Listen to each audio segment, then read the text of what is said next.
My fusion system. Fusing 1,000 chickens at the start. Chapters 361 to 369. Chapter 361. A turn-based battle. Those are the sea folks. The sea folks are invading. Hurry up and close the gate. A fierce battle was taking place at the floating city's main entrance. A few mermaids had wanted to attach themselves to the cargo ships to hitch a ride into the floating city. Unfortunately, when the guards were inspecting the cargo on the cargo ship, one of the mermaids did not hide properly and revealed her tail. The guards discovered them. After they were discovered, the gold-tier mermaids decided not to hide anymore. One of the mermaids threw a harpoon that hit one of the guards, who was then lying on the ground, bleeding non-stop. The remaining 3 guards frantically turned the valve outside the gate. However, one person was missing, and the mermaids were wantonly attacking the surrounding cargo ships, causing those cargo ships to try to enter the city frantically. Some of the enormous cargo ships were stuck at the gate, preventing the gate from closing properly. Abandon the cargo ships. We have to close the gate immediately. I'll count to 3. If all of you don't abandon the ships and escape, we won't be polite about it later. The guards at the gate had no choice but to shout at the ships that were frantically fleeing. Some people heard them, while some people pretended not to hear them. They abruptly pulled the secondary gate that was used to prevent the gate from getting stuck. That secondary gate was a stone gate that was also tens of tons in weight. Once it fell, it would be difficult to open. As the stone door fell, a few ships that were stuck under the gate broke in half. The ships' broken pieces drifted with the current. Now those sea folks won't be able to enter. A few guards stood behind the secondary gate. Just as they let out a sigh of relief, they suddenly heard a woman's pleasant singing from outside the door. "O mighty sea god, please bestow me with your divine power. Let the ignorant humans learn how to respect you." Then, there was a knock on the giant gate. The sound caused the massive door to shake non-stop. The constant knocking was like a drum beating on the guards' hearts, causing them to step back subconsciously. The knocking sound lasted for a full 10 seconds. The last second, 2 cracks suddenly appeared on the sturdy stone door. Immediately after that, the 2 cracks expanded, splitting the stone door into 2 pieces. They flew out into the distance, one of them falling into the water. It stirred waves that were more than 10 meters high. The other piece flew past the guards, smashing them into the ground and turning them into meat paste. Then, a huge wave rushed in from outside. The beautiful Poseidon stood in front, her blue hair fluttering in the wind. In the past, humans had bullied and kidnapped our clansmen. Now, it's time for our revenge. Everyone, listen up. Kill all humans in sight. Don't hold back. Earth-shaking shouts came from behind her. Kill, kill, kill. Countless sea folks rushed into the city. A team of guards came in a boat from the water closer to the city gate. However, before they could resist, flying harpoons pierced their hearts. They widened their eyes and fell into the water, which was instantly dyed red. After killing the guards, the thousands of sea folks, led by Poseidon and Owen, rode the huge waves to the sky above the houses. The fierce seawater transformed into a giant that was dozens of meters tall. With a gentle wave of their arms, the roofs of the houses were blown away, revealing the residents hiding in them. They looked at the sky as they trembled. A trace of pity flashed in through the sea folks' eyes. However, compassion made way for hatred. They picked up their weapons and were prepared to kill those humans. Wait, at that moment, they heard a thunder-like sound. In the sky above the house that was blown away, the dripping water column was suddenly swept into the air by an invisible force. It fused and turned into Watson. "Watson, do you intend to stop us?" "Yes, friends from the sea. I know that many people in this city have done unforgivable things to you in the past. Don't worry, I will find them and get justice for you. But violence can't solve any problem, especially when the people you want to kill are innocent civilians. This will cause the conflict between the two sides to be irreconcilable. Hatred often breeds more hatred. So, please let them go." Watson spoke to Owen calmly. Owen sneered at him. "This battle has already started. This is a once-in-a-lifetime opportunity to break through the floating city and avenge our kin. You want us to give up? Watson, for the sake of your kindness toward the sea folks, you can choose those you'd like to save. I will tell the sea folks to let them go. That is the best I can do for you. What if I insist that you let everyone in the city go? Then there's nothing more to say. Watson, Do you think you can stop all of us? Owen spread his arms, and the thousands of sea folks behind him began to throw their weapons in all directions. Watson could stop them from attacking him, but could he stop them from attacking others? Who said that Watson's alone? Just as the sea folks were about to throw their weapons, ships appeared behind Watson and converged from various waterways. Daniel and Mike stood on those ships. Apparently, Mike had already told them about the attack in the secret chamber. Antonio was also there. Hundreds of ships had arrived. The number of people on the ships amounted to tens of thousands of people, about 10 times that of the sea folks. In just an instant, those ships had surrounded the sea folks. Everyone, listen up. Kill all the sea folks in front of you. Daniel reached out with his right hand and waved at the sea folks in front of him. All the guards on the ships drew their weapons, one after another. Their bodies were either shining with combat auras or filled with magical light. They were ready to attack the sea folks. Stop, I will get them to leave peacefully. Please don't attack them, Master Daniel. Watson's clone went to Daniel's side and shouted, as Master Antonio's disciple, you don't want me to kill those sea folks?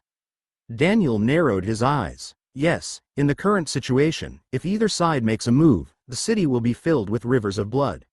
Furthermore, it will deepen the hatred between the two sides.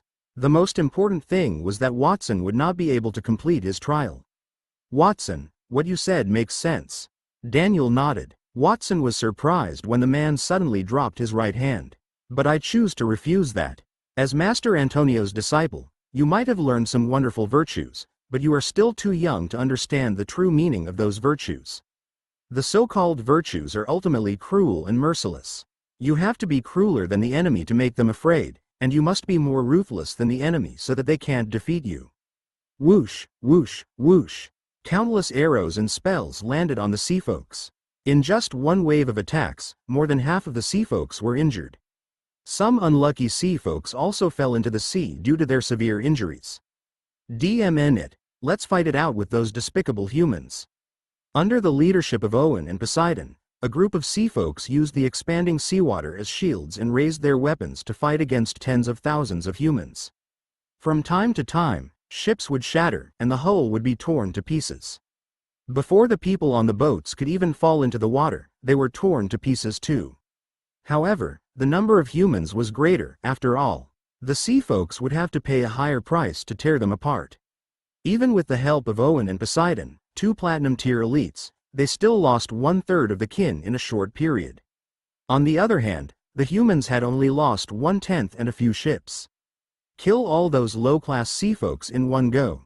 Daniel gave the order to kill all the remaining sea folks. Boom. However, before his subordinates could take action, a few ships near him exploded. Shells broke the city gate amidst the raging flames. A pearl cannon army made up of tens of thousands of sea folks entered the city. The leader, Jana, was on a giant human ship. She held Casey in her hands. Father, save me, save me. Casey's face was covered in blood, especially his pants. The bloodstains were especially thick. Casey, why are you in the hands of the enemy? Daniel was surprised and angry. Once again, he had underestimated his son's stupidity. Every time something happened, Casey would always appear at the wrong time and place, giving him the heaviest blow.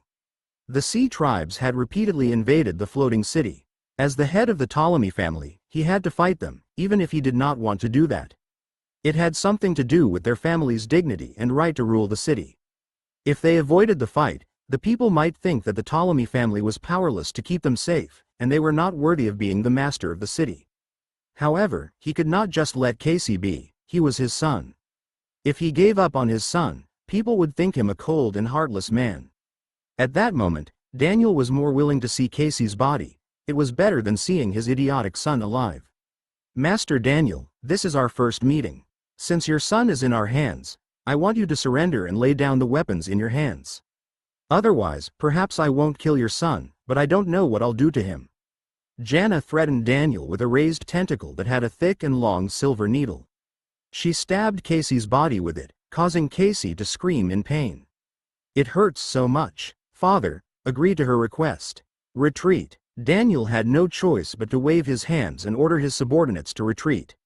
After his subordinates retreated a certain distance, the sea folks began to fill their pearl cannons. The cannonballs blasted outward and smashed dozens of the Ptolemy family's ships into pieces. Hundreds of men struggled in the sea and were killed by seafolks with harpoons. The number of survivors gradually decreased. "Master Antonio, please save my son." Daniel had no choice but to ask Antonio for help. "I can't watch this farce any longer. Let's end it as soon as possible." Antonio sighed and extended his right hand toward Jana. She immediately froze. Then, Casey floated toward Daniel's ship until he landed in it.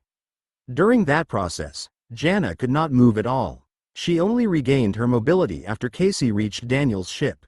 She looked at Antonio in disbelief. What happened? She was a platinum tier elite.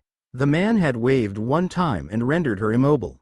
He must be very powerful. "Everyone, listen up. Now that they have nothing that can threaten us, we have nothing to lose. Kill those sea folks without mercy." Quote, "Attention, my fellow sea tribesmen. There is a mysterious platinum tier elite in the opponent's camp. Be careful to avoid him and look for an opportunity to snatch Casey." Both sides were deploying tactics against each other. Watson could not stand it any longer. They had been exchanging blows for half a day. If they had fought to their death, he would have been okay with it. However, those two camps took turns to fight. Was it a turn-based battle? Watson shouted, "I'll repeat it. Everyone, stop." His voice was like rolling thunder, echoing on the surface of the water. Chapter 362, Turning the Tide. "There is no need for you to say anything, Watson. Those people harmed my son and slaughtered residents of the floating city. I will never forgive them. I am not going to let them leave today." Daniel waved at Watson. He lowered his head and looked at Casey, who was lying on the boat, dying. His body was bloodied. Daniel's expression got colder. "We won't retreat either. Watson, thank you for your kindness, but we've come here and lost many of our fellow seafolks. At the very least, we must avenge them, and we won't allow ourselves to retreat." Owen was adamant. "Are you sure? You are not going to quit fighting no matter what I do? There is no way to win this battle, no matter what you do." Both sides gave the same answer when confronted with Watson's inquiry. "Since you're all so determined, then I won't be courteous with you." Watson's clones appeared all at once as he took a deep breath. When the sea folk's grip over the current collapsed, water droplets in the air morphed into Watson's clones. His body grew enormously as the clones merged. The sea folks regulated the flow of water and drained the humans' ships. Watson's body drew thick and lengthy water pillars in the sky, enlarging them. Boom! Watson's body quickly grew to a height of several hundred meters and then plateaued. Everyone stared at that scene in a daze, forgetting to breathe. Suddenly, a violent noise came from the floating city, and it suddenly rose upward. Everyone snapped back to their senses. At that time, Watson's clone had already grown to several thousand meters tall, like a towering mountain that reached into the clouds. At the same time, Watson stretched both hands and dragged the floating city to the ground, lifting the entire floating city. There was no longer a drop of water in the floating city. The sea folks were flopping on the dry land. Meanwhile, the human ships were also stuck on the same dry riverbed, making it difficult for them to move forward. More than half of Lake Priest's water had vanished, too, along with the floating city. Watson's body was covered in water elements, giving him the appearance of a god. His eyes were like the sun and moon in the sky, shining on the people in the city. His voice was like thousands of thunderbolts roaring at the same time, deafening. "That is the last time I ask, do you still want to fight? If you still want to fight, I will send the floating city to the border, a desolate area of human habitation. You can fight to your heart's content there." Daniel hesitated. Watson held the floating city like a child holding a huge toy. He did not know when the toy would fall to the ground and shatter. That city was made possible by his toil and sacrifice. He could not tolerate the city's destruction in comparison to the seafolk's extinction.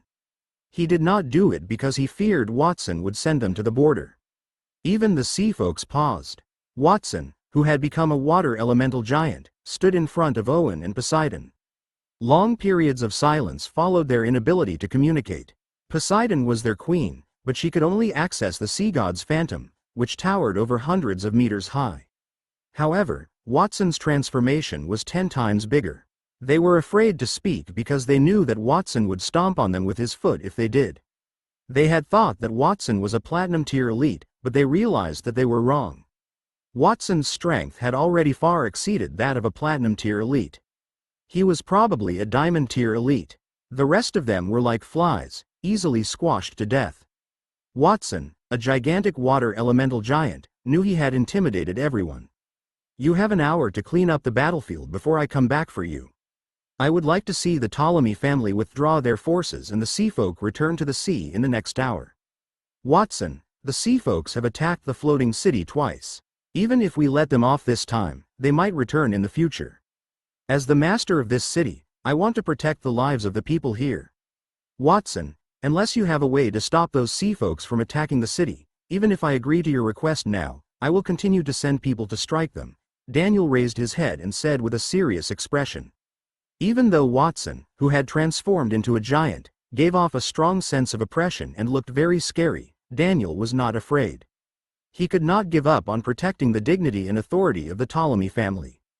Daniel was unafraid even though Watson, who had grown into a behemoth, exuded oppression and appeared terrifying. He could not give up on preserving the Ptolemy family's honor and power. That is simple. From now on, the Sea Tribe will sign a contract with me and become my subordinates.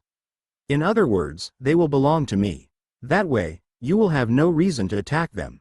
Watson's giant form said in a muffled voice that reverberated through the entire sky. When Daniel heard his idea, his expression changed. The nobleman's private property was considered sacrosanct and inviolable in the Holy Dragon Kingdom. It would be impossible for him to attack the Sea Tribe if they became his property. It was also impossible for him to continue enslaving sea folks. He would be breaking the law if he did so. Regardless of his family's position, he would still face harsh punishment. Would the sea folks agree with Watson's words and become his subordinate?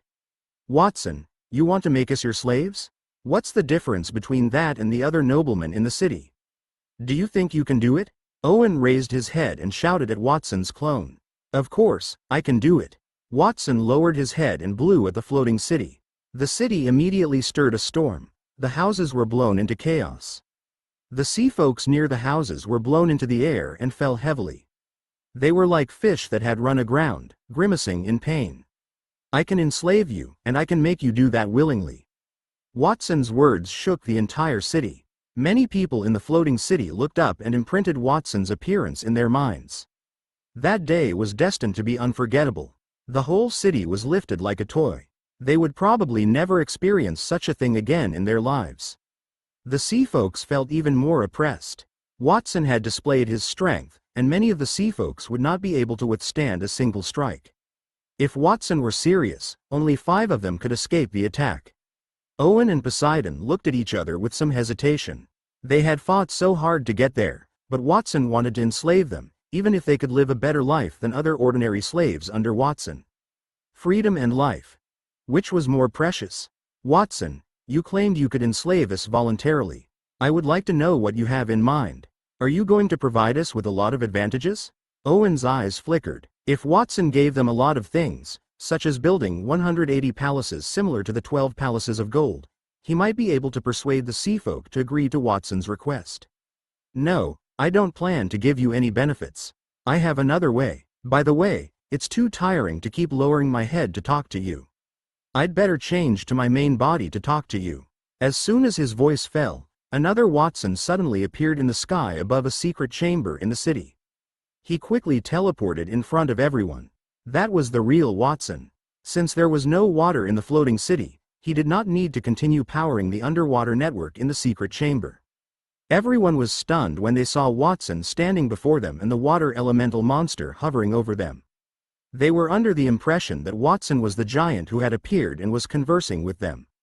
They had no idea that Watson's clone was speaking in place of the real person. If a clone could be that potent, how much more powerful was Watson in his original form?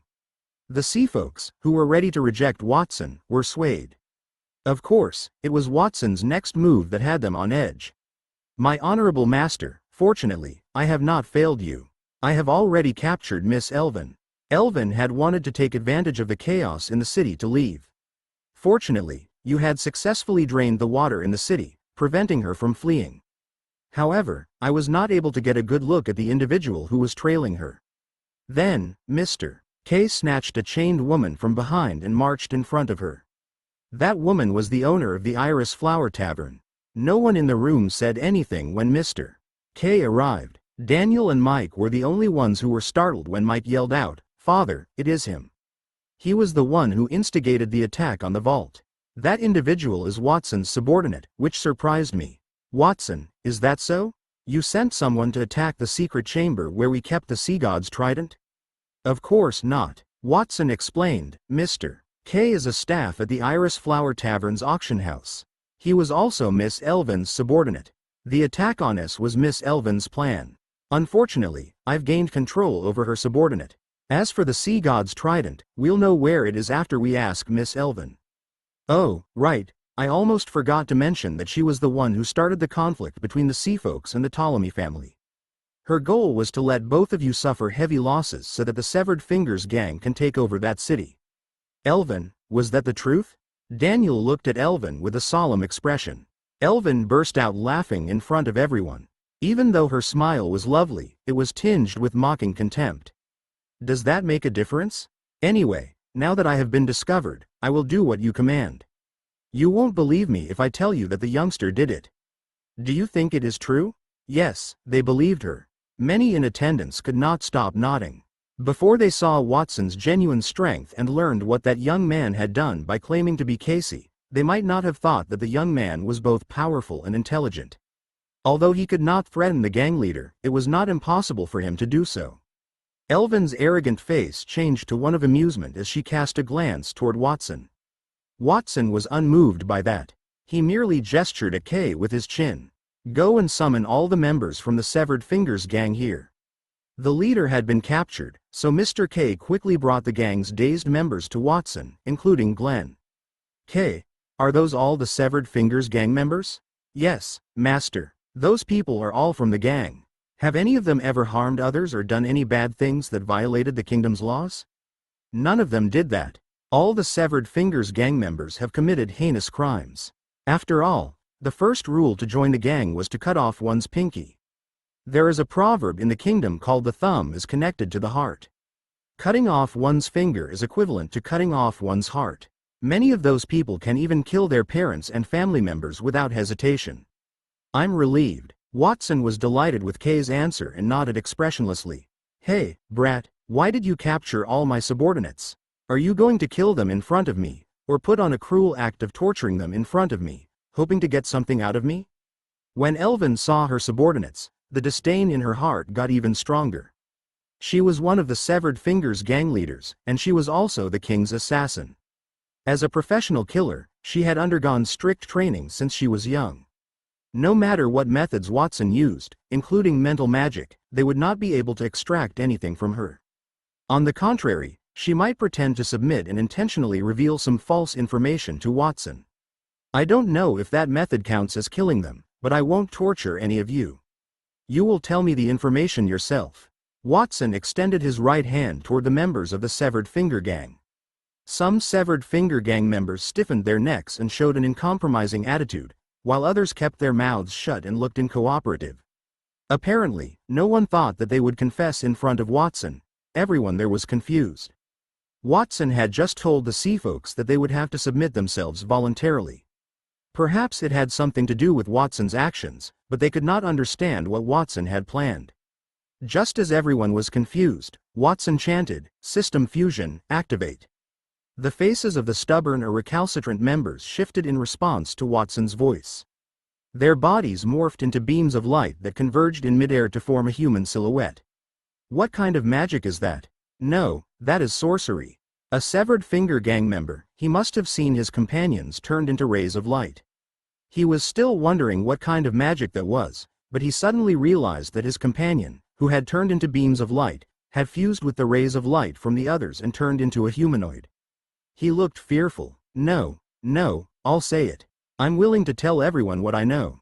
Don't kill me, arg. As time went on, more people began to suspect something was amiss. To save their lives, they bowed their heads and asked for forgiveness. In any case, Watson paid little attention to them and just fused them. In just a few seconds, their bodies had been fused. All the Severed Fingers gang members were fused into one person, including Kay and Glenn. That is the fusion magic you have mastered. You can fuse items, and you can fuse people too. You know, if you. Even Elvin was shocked when she saw the scene before her. She had deduced that Watson might have mastered the ability to fuse items and raise their quality. However, she had not expected that Watson's ability could be used on other living things. She was about to experience the effect of that ability. As the saying went, the unknown was the most terrifying. As a professional assassin, she had looked down on him from the start. She was confident that nothing could force her into submission. At that moment, her expression suddenly changed, and she forced a smile at Watson. Watson, I was wrong. We can sit down and talk about it slowly. Don't worry, I'll tell you whatever you want to know. I'm sorry, it's too late. Watson's expression was cold as he clenched his outstretched hand tightly. The light formed covered Elvin's body, wrapping her and turning her into a huge silkworm chrysalis. Soon, the silkworm chrysalis ruptured, revealing a woman inside. That woman looked like an elf. Her delicate face looked like a teenage girl or a mature woman in her 20s. She was both mature and pure. Compared to elves in the past, that woman was a little taller. White bones emerged from her back, forming two huge white wings. With a gentle flap, she had created a storm. Congratulations, Master. You have successfully fused a Diamond Tier Servant. Diamond Tier Servant. Elven. Abilities. White bone manipulation. The bones in your body can multiply endlessly, turning into Platinum Tier bone spikes to attack your enemies. Blood manipulation. You can control the blood in your body to turn it into a weapon to fight your enemies. And you can also boil the blood in your enemies' bodies to cause Platinum Tier damage. Zombie summoning. You can turn the dead into zombies and summon them. Those who are bitten by zombies will turn into zombies. And Complete Control, a Diamond Tier spell, where you can control your enemies to become your companions. Additional abilities. Pain loss. Due to the cruel training from a young age, you might lose some pained nerves. Erudite. Gain knowledge when needed, and pain loss. Watson remained calm and beckoned the woman with his finger. Elvin immediately came in front of him and knelt on one knee respectfully. My honorable master, what can I do for you? From now on, the Severed Fingers Gang is yours. I want you to turn the Severed Finger Gang into a proper business. Chapter 363. Advancing to Diamond Tier. Yes, Master. Don't worry, I'll do it in a moment. After giving the order to Elvin, Watson turned his head and looked around. Everyone who saw him felt a chill run down their spines. Watson had fused all the members of the Severed Fingers Gang, including their leader, in an instant. They had become one person, and that person seemed to be under Watson's control. He was respectful to him. That scene was too terrifying. The Severed Fingers Gang had tens of thousands of people, and the way those people disappeared in an instant was very frightening. Watson said that he wanted them to submit willingly, and he even wanted them to see that scene. They had not understood Watson's thoughts, but they did after that. Tens of thousands of people with severed fingers could be destroyed by Watson in an instant. The Sea Tribe or the Ptolemy family did not have much more than the gang. If Watson wanted to, he could also turn them into puppets. That kind of ending was even scarier than death. The matter with the Severed Fingers Gang has been settled. Next is the matter of the Sea Tribe and the Ptolemy family. I don't know if you two. Watson turned his head and looked around. His gaze was on the leader of the Sea Folks and Daniel. However, before he could finish his words, Owen and Poseidon, the Sea Folks leaders, fell to their knees with a plop. Watson, the Sea Folks are willing to submit to you. From now on, the Sea Folks are your property. Quote. Watson nodded. He turned his head again and looked in the direction of Daniel. Retreat, quickly fish the boats out of the waterway. What a bunch of idiots. Can't you see that there's no water in those waterways? You don't even know how to fish the boats out. What if the boats are damaged? It seemed that they were not there to fight but to sightsee. Daniel berated his men for fishing out the boats one by one. He no longer considered the Sea Folks to be anything. What a joke. If Watson continued to bite down on them, the Ptolemy family would probably be the next to disappear from the city. Perhaps that floating city would change its name and become Watson City. Outside the floating city, not far from the shore of Lake Priest, a small boat floated by. A man in black was on it. He was watching with a complicated gaze as the floating city was destroyed by a water elemental giant that was thousands of meters tall. The water elemental giant gradually turned into a surging stream of water and disappeared into the floating city and lake. The water elemental giant that was thousands of meters tall had disappeared too quickly. As a dark cloud appeared in the sky, it did not disperse. The drizzle fell with the mist, wetting the man's clothes. Elvin, she must have prepared a good wine for me. I think she would have gotten along with me. What a pity. He took out a bottle of red wine from the trunk at the stern, opened the bottle cap, and drank 2 mouthfuls. The man leisurely left in the direction of the royal city. That Watson is really a monster. Even though I did not tell Elvin the complete information, he transformed into a thousands of meter tall giant and uprooted an entire city. Can an ordinary platinum tier elite do such a thing? After returning to the royal city, I hope that His Majesty will not assign me any tasks relating to Watson. I want to live for a while longer. The faint sigh dissipated in the air. The man and the small boat left the gate and gradually disappeared into the city. Not long after the man left, another group of people walked out of the floating city. Owen and Poseidon led those people. They surrounded a young man, who was a member of the Sea Folks.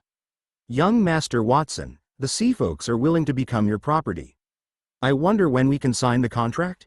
Owen approached Watson carefully. He did not dare to be careless because he was afraid that Watson would merge him into someone else's body if he angered Watson, making him no longer himself. At the same time, Owen secretly rejoiced in his heart. He was glad that Watson had a good temper. Previously, when he went against Watson, Watson did not merge him. When we go to the bottom of the sea, and you gather all the Sea Folks, we will sign the contract then. Watson glanced at Owen. On the surface, he looked serious, but on the inside, he thought it was funny. Owen, who had previously ridiculed him, had turned cowardly. Master Antonio was right. As long as one had the power to say something, they would become powerful and be able to convince others to follow it. Watson understood the benefits of power, but he did not intend to make it his only power. The bond between the shackles of power was frail, and it might snap one day. After making up his mind, a huge teleportation array appeared under Watson's feet and brought him and many other Sea Folks into the Sea Folks territory. Watson stayed there for an entire week. During that week, Watson helped the Sea Folks to make adjustments between Atlantis and the surrounding waters. Atlantis was 100 times larger than before, and the original underwater city had become an existence similar to the central city. The surroundings were scattered with different palaces, led by the 12 golden palaces, scattered in an orderly manner. In addition to the expansion, the armor worn by the Sea Folks had also been upgraded.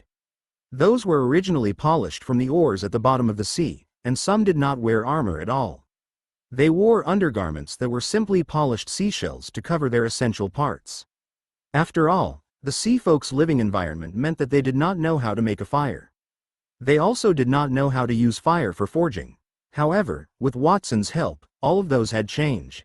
Watson first used the system fusion to upgrade a portion of the Sea Folks' armor to gold tier. Then, he summoned the World Transformation Mirror and opened the passage to Mount Creation. A bunch of useless platinum tier armor and weapons were transported from there. When those weapons and armor were first transported over, the entire sea crew was in an uproar. When the Sea Folks learned that those weapons were all produced by Watson, and those weapons were considered ordinary on Mount Creation, their feelings toward Watson also changed. Watson had helped them a lot, and they were grateful for that. Later, because of Watson's fusion ability, they were in awe. Their feelings toward Watson had turned into respect, just like their respect for their sea god. If a person were the same strength as them, they might have many other opinions of that man. However, if that person's strength surpassed theirs by too much, they would not dare to have any other emotions other than respect toward that person. That day, on the 7th day of Watson's arrival at the bottom of the sea, the Sea Folks were holding a grand event. The direction of the sculpture is a little off. Go back a little more. Use more strength. That is young Master Watson's sculpture. Any collision would be disrespectful to him. The original altar in the huge abyss had been removed and replaced by a platinum-colored sculpture that was thousands of meters tall. Tens of thousands of Sea Folks pulled it with ropes and other things, and it was slowly moved into the abyss. Soon, the sculpture was set up in the abyss. The huge sculpture filled up the abyss and turned into a tower that was taller than the entire kingdom. That sculpture could be seen by anyone who lives near the sea. Young Master Watson, I wonder if you are satisfied with the placement of that sculpture? Owen did not help to place the sculpture. Instead, he was floating in the ocean with Watson on top of a palace in the distance, asking with a flattering expression. Owen's attitude had changed from the one he adopted a few days ago. He was wearing a set of platinum-tier armor. That armor was specially designed for mermaids. Even though the fishtail was covered with a layer of platinum-tier scales, the weapon in Owen's hand had also become a platinum-tier harpoon. 7 days ago, they had only agreed to become Watson's subordinate out of fear, but they had pledged loyalty toward Watson from the bottom of their hearts. If they were to submit to Watson, they would receive free platinum-tier items. Even their living environment would be brand new. Furthermore, they could use the tunnel constructed by the World Transformation Mirror to go to Mount Creation at any time to purchase goods produced by the humans. That was a heavenly kingdom for Owen. After all, his biggest dream was to destroy the floating city and capture a group of human craftsmen to work for him. However, how could the craftsmen from the floating city compare to those from Mount Creation? Not bad, but isn't the abyss a sacred place that you usually use to worship the sea god? Isn't placing my sculpture there disrespectful to the sea god? Quote, it doesn't matter. That place is a sacred place for worship because the abyss once stored the sea god's trident. However, that weapon was lost a long time ago. We've sent people to inquire about it and found out that it was fake. Perhaps it was because we lost the weapon that the sea god stopped protecting us long ago. Otherwise, we would not have been captured by so many humans. Seeing Watson's worry, Owen waved his hand and said indifferently, the sea god no longer protected them. Even if the sea god protected them, it would also delay their faith in Watson. After all, Watson could give them a rich life and powerful platinum-tier resources. Even a god might not be able to do that. Young Master Watson, your sculpture has been built. Next is your coronation ceremony. Please, come on stage. Poseidon, who was in a silk dress, walked over slowly and made a gesture of invitation toward Watson. Poseidon's long dress kept fluttering under the water. She looked very beautiful. Obviously, that long dress was created by a human. Watson nodded and followed behind Poseidon and came to the sky above the newly built statue. As he stood on the head of the statue, he looked down and saw that most of the sea folks were gathered in front of him, looking at him with keen eyes. Next, we will hold the coronation ceremony for young Master Watson. He has requested that the sea folks become his subordinates and listen to his orders. However, young Master Watson is not satisfied with the traditional way of signing a slave contract. Therefore, after discussing it, we have decided to turn young Master Watson into the object of our faith and let him become the second god to protect our race on par with the sea god. Poseidon's voice was transmitted via magic so that all the sea folks could hear her clearly. In the past, the sea folks were bullied because we weren't strong enough. Now, we have weapons that can protect us. In the past, we stayed in the sea because we were lost. Now, our God has pointed the direction for us.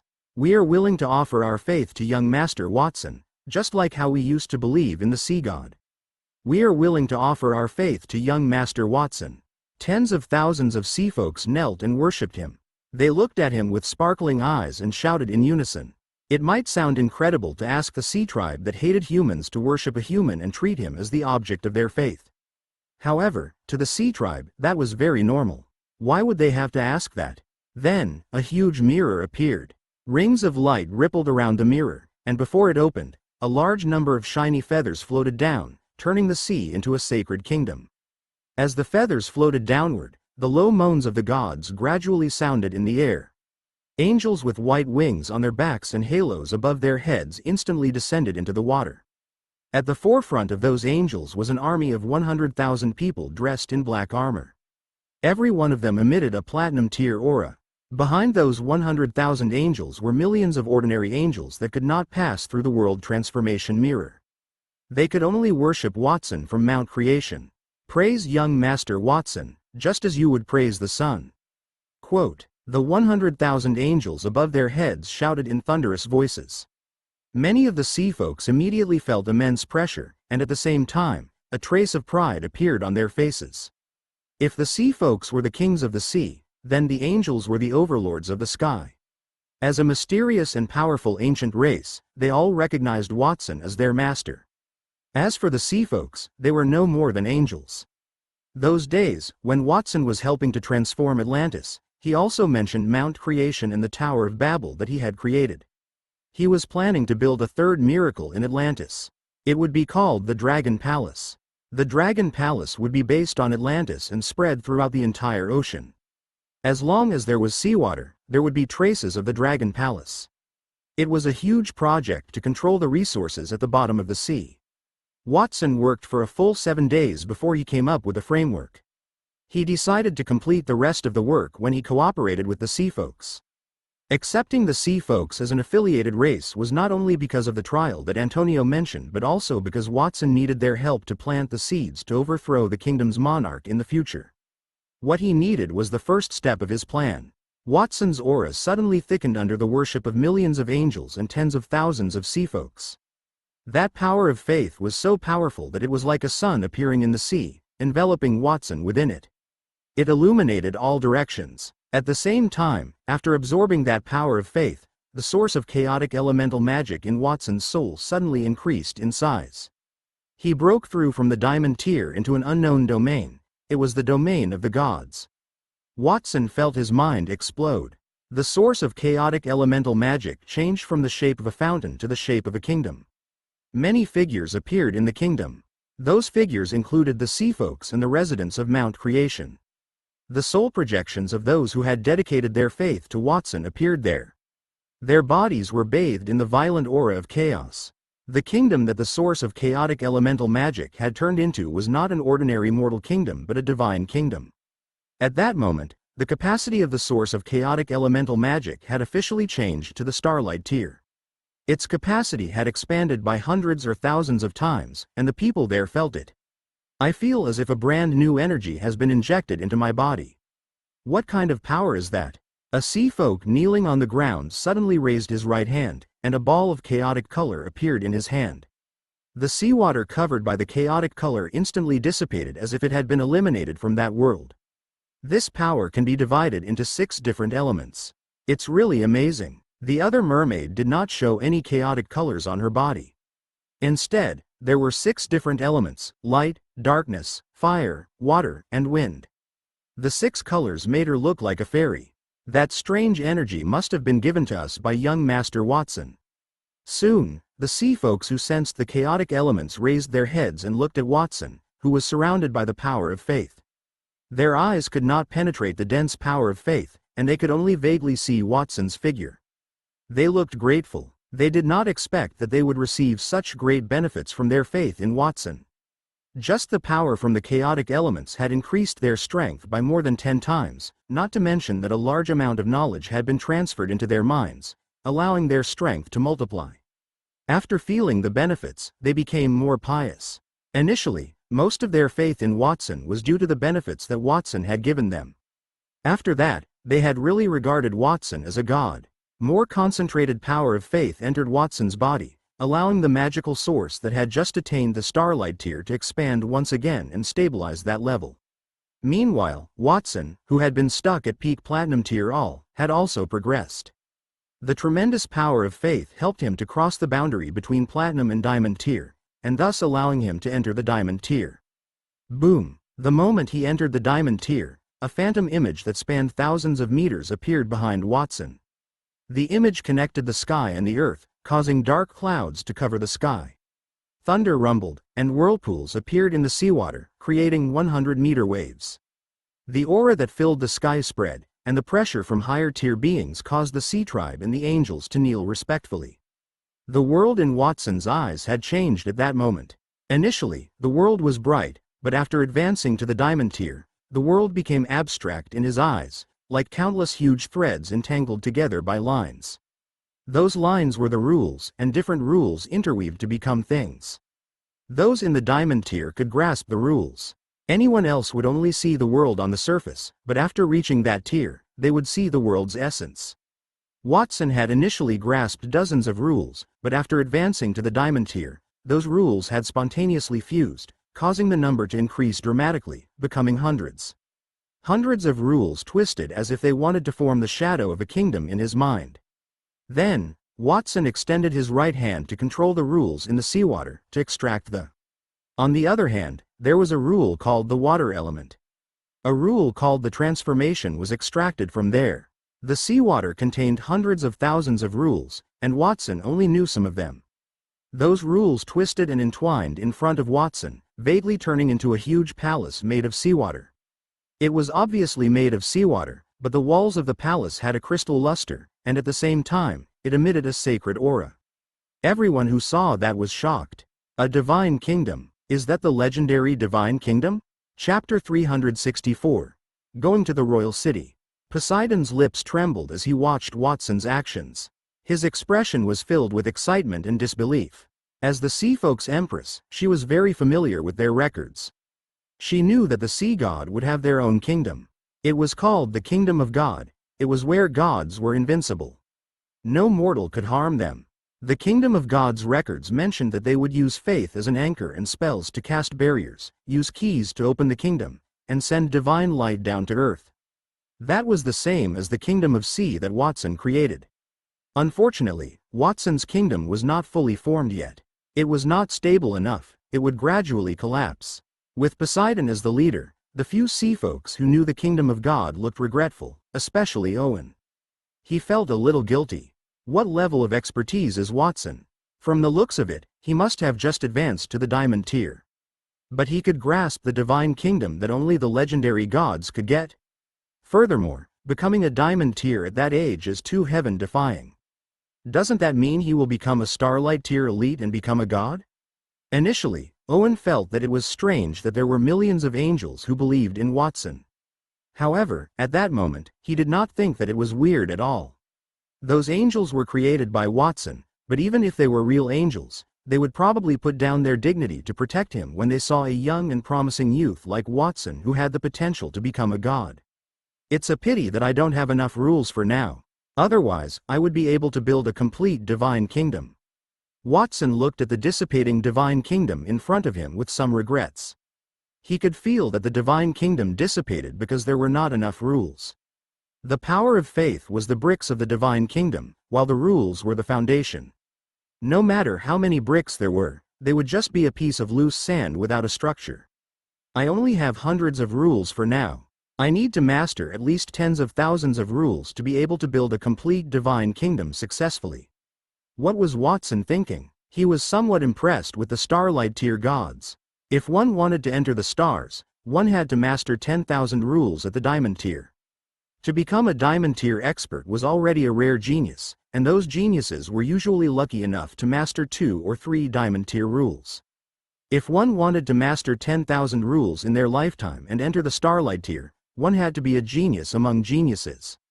After lamenting for a while, Watson restrained the aura on his body and landed in front of the sea tribe and the angels.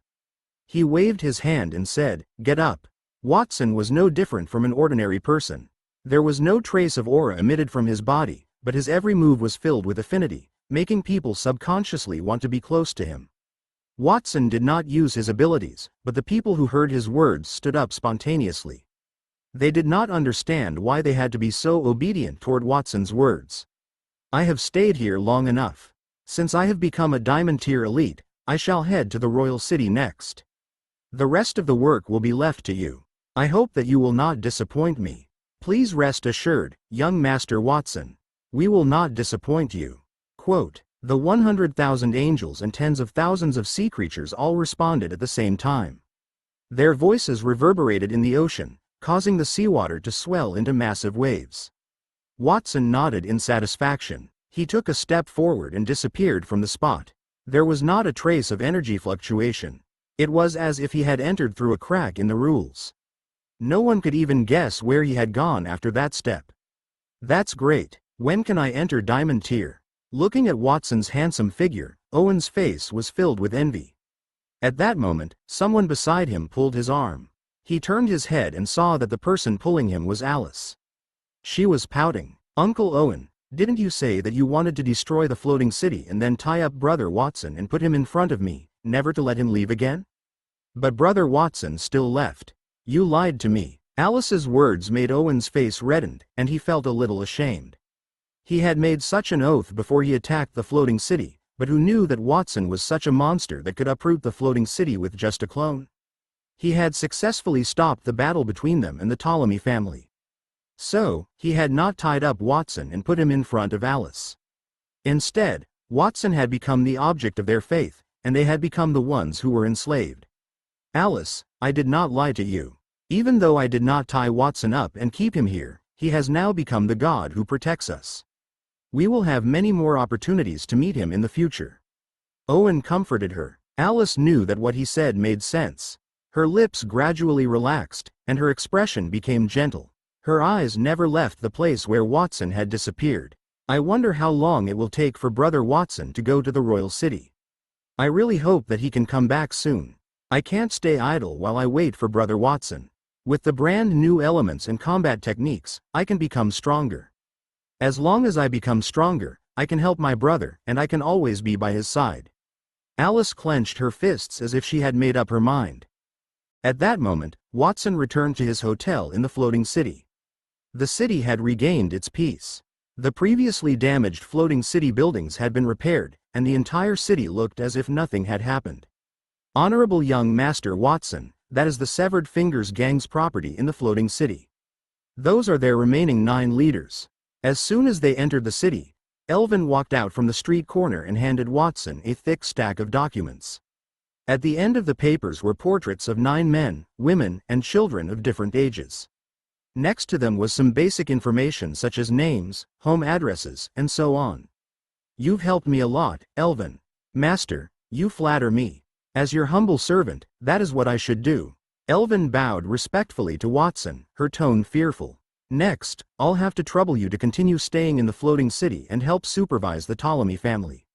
At the same time, you can keep an eye on the sea folks to prevent further conflicts between the two sides. After memorizing the information of the 9 leaders, Watson rubbed his fingers. The portraits burned into ashes, and the remaining ones were handed back to Elvin. Please rest assured, Master. I will make a big change in those industries and strive to earn a lot of money. You don't have to earn much. Just be consistent. Watson gave a few instructions to Elvin. He looked up and saw that Nightingale and Denise had packed up large and small packages outside the hotel. They put them on the carriage pulled by the heaven-devouring Rat King and helped Antonio onto the carriage. During that time, Nightingale came to the front of the carriage with the reins in her hands. She turned her head and waved at Watson. Young Master Watson, we should go. Coming. Watson turned around and entered the carriage. Before getting into the carriage, Nightingale watched as Elvin, wearing a hood and hiding her face in the shadows, left with a puzzled look. Watson, who is that? She's one of my subordinates in the city. After all, I've gained a lot here. It would be a pity if I didn't find someone to manage it, Watson replied ambiguously. Nightingale did not ask further. She drove the carriage out of the city. After more than a week, Watson finally left the floating city. When he was there, the city was surging with undercurrents. At that moment, everything was gone. It seemed that the river under the bridge had become much clearer. At the Ptolemy family, Master Daniel, are you really not planning to return the slaves we lost in the Crystal Palace to us? Now that the Severed Fingers gang has been destroyed, the Ptolemy family has become the rulers of the floating city. However what? Daniel's eyes flashed as he asked about the request made by the head of another family in front of him. It's nothing. I don't need the Ptolemy family to compensate me for those slaves at 50 times the original price. I only need compensation at the original price. Can the Ptolemy family do that? Master Daniel, think about it carefully. I won't disturb you for now. The head of the noble family also had a lot of assets in the floating city. At that moment, he patted Daniel's shoulder, adjusted his clothes, and left with a smile. Daniel was left sitting on the sofa. He picked up the teacup and took a sip. However, he quickly threw the teacup on the ground, revealing an uncertain expression. Compensation for the slaves? There were tens of thousands of slaves who had disappeared. According to the cost of one slave, it was the price of tens of millions of gold coins. How could the Ptolemy family afford it? DMN it. Do those people think that the Severed Fingers gang's resources will belong to the Ptolemy family just because they're gone? Even though the Severed Fingers were gone, Elvin was still there. She even ascended to Diamond Tier. Even if Daniel wanted to kill her and seize her properties, he would not be able to do so, and the Sea Tribe would not be able to touch her either. He had heard that the Sea Tribe had obtained many benefits after becoming Watson's subordinates. The key was Watson's strength. If he were to touch the Sea Tribe, it would be equivalent to offending Watson. He was courting death. Having lost the channel to buy and sell slaves from the Sea Tribe, the Ptolemy family did not become stronger. Instead, they became weaker. Master Daniel, something terrible has happened. At that moment, a man dressed like a butler rushed in from outside. He knelt on the ground with a terrified expression, and his handlebar mustache trembled as he spoke. What happened? Did the rich and nobles in the city set up a trick to prevent our family from suppressing them, controlling the prices of goods in secret, and suppressing our family's goods? No. Then did the Sea Tribes do something strange? Not really. Did something happen in the secret chamber where the sea god's trident was stored, and someone had taken it? No. The man could see that Daniel had been troubled by too many things. Daniel did not need to continue guessing. The butler swallowed his saliva and said, "It's something related to young Master Casey." Casey? Him again. What's wrong with him? I've already sent the best doctor in the city to treat him. Although his subordinates can't fully recover, they can still recover some of their abilities. After doing so many stupid things, it's already not bad to have such an outcome. What mistake did he make again? Did he harm another woman in the city again? At the mention of Casey, Daniel was furious. Young Master Casey did not go out. This time, it's not young Master Casey who started anything. Someone heard that young Master Casey saved the floating city and came here to challenge him. After the butler finished speaking, Daniel frowned. Are you sure that someone wants to challenge him? Yes. Just as the butler finished speaking, there was a commotion outside the door. Two strong men in armor were pushing and shoving the guards as they rushed into the courtyard. They shouted at the top of their lungs. I heard that young Master Casey was previously slandered as a good-for-nothing. When the floating city was in danger, and young Master Casey was the first to step out and save everyone. He even fought against a platinum-tier seafolk for 300 rounds. We admire his courage. I am a swordsman from the capital. I hope that young Master Casey can fight with me. You're right. I also admire young Master Casey very much. As a hero, I believe that young Master Casey will not reject our request, right? His companion spoke as well. It was not uncommon for the two of them to challenge the famous heroes of the kingdom as wandering swordsmen. After all, it was difficult for wandering swordsmen even to eat before they became famous. The best way for them to become famous was to challenge the strong. If they were lucky enough to win, they would make a huge profit. Even if they could not win, they would still have the ability to boast about it no matter where they went in the future, like how they had fought with that person or how they had lasted 300 rounds with another person, and so on. Casey had saved the floating city and displayed platinum-tier strength. He was undoubtedly an excellent target. As for Watson, who had also made a name for himself in the floating city, he would not in their consideration. The reason was simple. Casey had saved the city to obtain glory. Watson had previously elevated the city to intimidate the Ptolemy family and the seafolks, leaving a bad impression in the hearts of the residents. Young Master Casey, what's wrong? Why are you ignoring us? Are you afraid? If that's the case, we can announce to the public that young Master Casey is afraid of us and that we have won without a fight. The two vagrant swordsmen wanted to continue shouting, but they were held up by a few guards who could not bear to watch any longer and were ruthlessly thrown out. Not long after that, the door to the living room was pushed open. Casey limped in with a cane and walked in with a face full of grievances. Father, I can't take it anymore. I can't stay in this city any longer. Quote, a week ago, the Sea Tribe's platinum-tier warrior, Janna, had crushed his private parts. He should have recovered after a week of recovery, but it turned out to be the exact opposite. During that week, many wandering warriors wanted to challenge him because they wanted to be famous. In the end, his injuries did not heal, and instead, he was beaten even more miserably by those people. Casey did not fight or even scold them back. He hoped those people would wake up and realize that he was not the one who had saved the city, so they would not beat him up. However, a rumor circulating in the city had shocked him. The reason young Master Casey did not make a move was that those people were not worthy of him.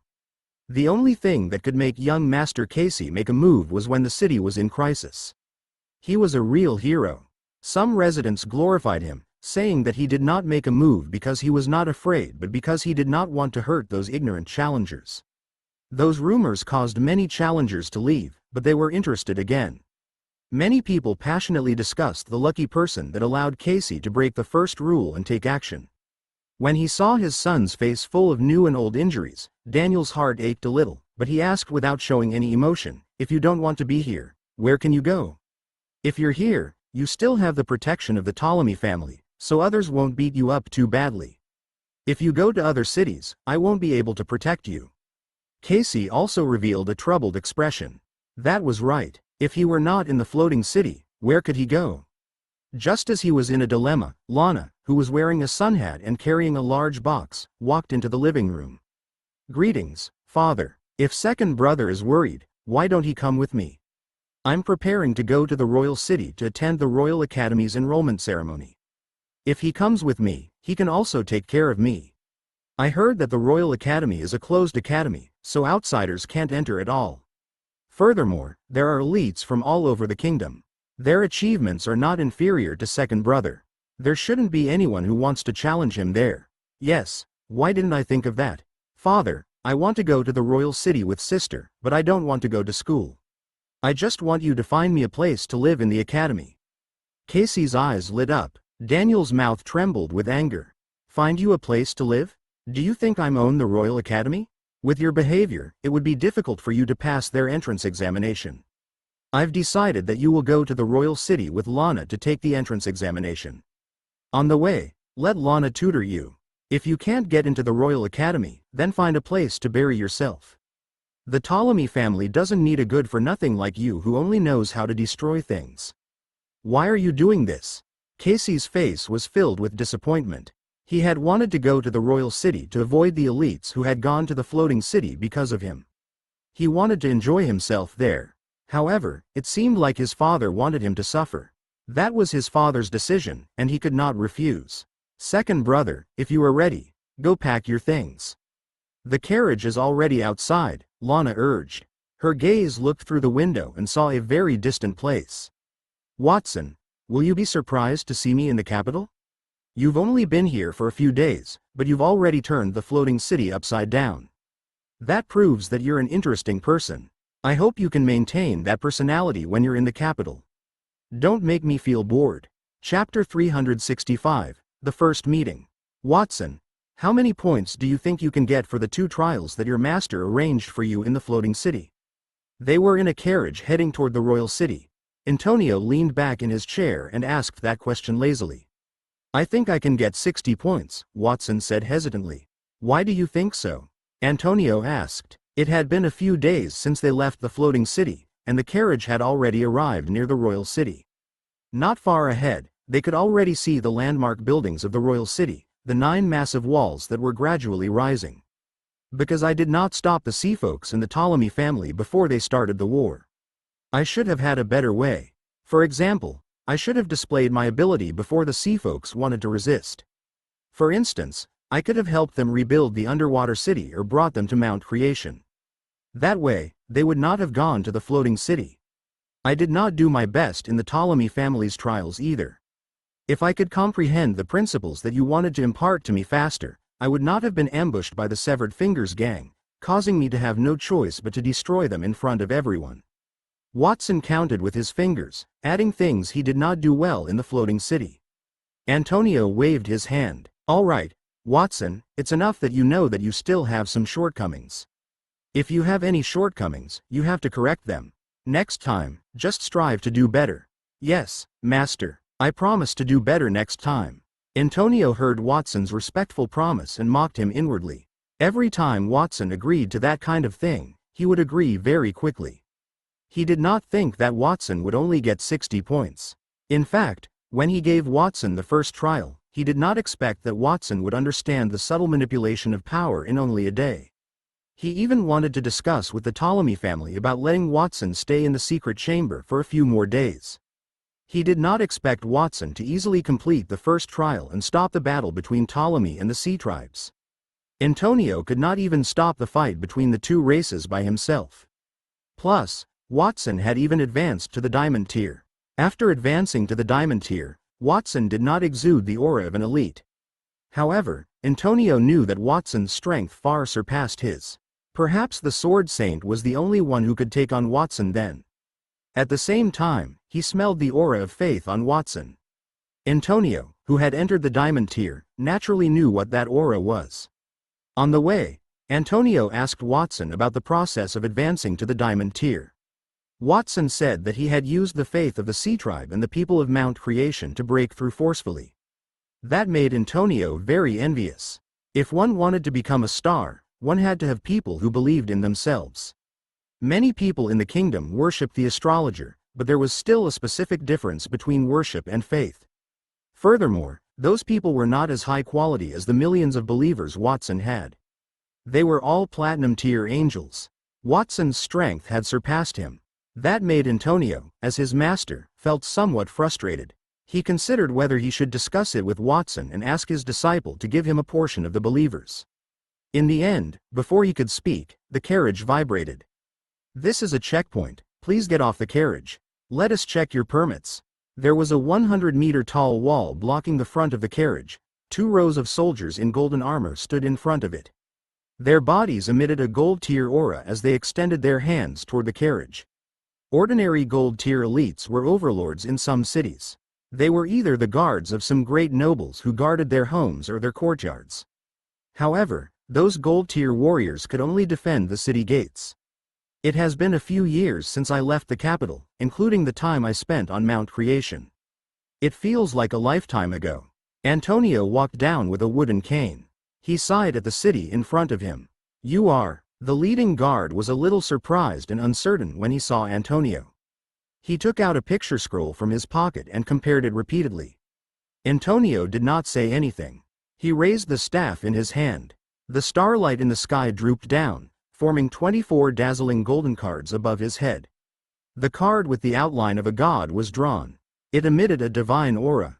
The astrologer tarot card. It's the Lord Astrologer. In other parts of the kingdom, it might not be very effective for Antonio to use that move, but that was the capital. The residents there recognized Antonio's signature ability.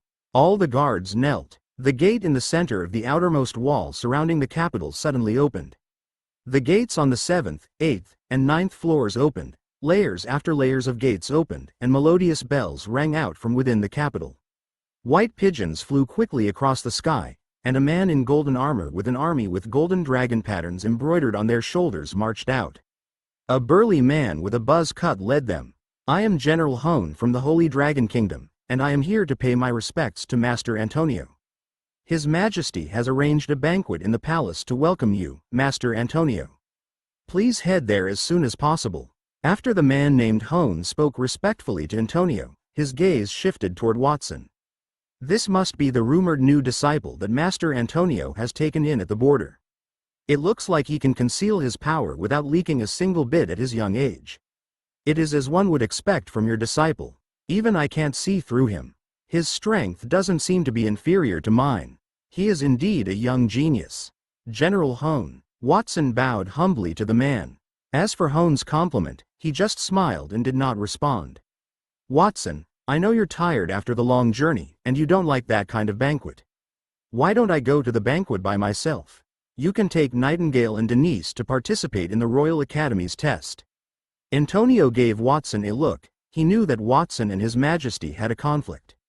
At that moment, without waiting for Watson to act, Hone suddenly got down from his horse and came to Watson. Hone was 3 meters tall. At that moment, he was like a giant looking down on a dwarf. Watson must have felt pressured. "I'm sorry, Master Antonio. His Majesty said that he wants your disciple to attend the banquet with you because he wants to see him. He said that he wanted to confirm the future pillar of the kingdom personally. No matter what His Majesty says, Watson, if you don't want to go, then I won't take you." Antonio chuckled, not taking Hone's words to heart at all. His attitude toward Watson surprised Hone a little. His Majesty said that Antonio would not disrespect him to such an extent. Furthermore, as Watson's teacher, why did he ask Watson for his opinion? He did not understand. His Majesty has requested that. It's not appropriate for me to refuse his request. Most importantly, I can't make things difficult for you, Master. Watson thought for a moment and revealed an innocent expression unique to a youth of his age. After agreeing to Hone's invitation, Watson and Antonio returned to the carriage. Hone's army guarded the carriage. After passing through 9 walls, they arrived at the spacious streets of the capital. There was news about Antonio's return to the capital, and the news had spread throughout the royal city. At that moment, both sides of the streets were filled with noblewomen or gentlemen dressed in luxurious clothes. They were eagerly waiting to see Antonio's carriage. "That is Master Antonio's carriage. Is he in there?" A woman with a parasol stared at the carriage escorted by the army with interest. "General Hone is escorting them, so it must be Master Antonio's carriage. I can't believe it. Master Antonio hasn't left the Temple of the Stars for so many years. But this time, he took in a disciple. I wonder what that person looks like. Is he handsome?" A woman with a rose in her hand asked. "Lily Campbell, you're a disgrace to the Campbell family.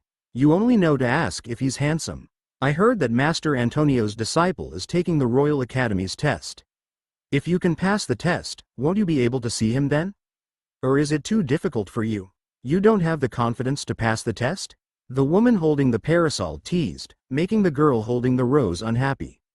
"Of course, it's easy for me to pass the test.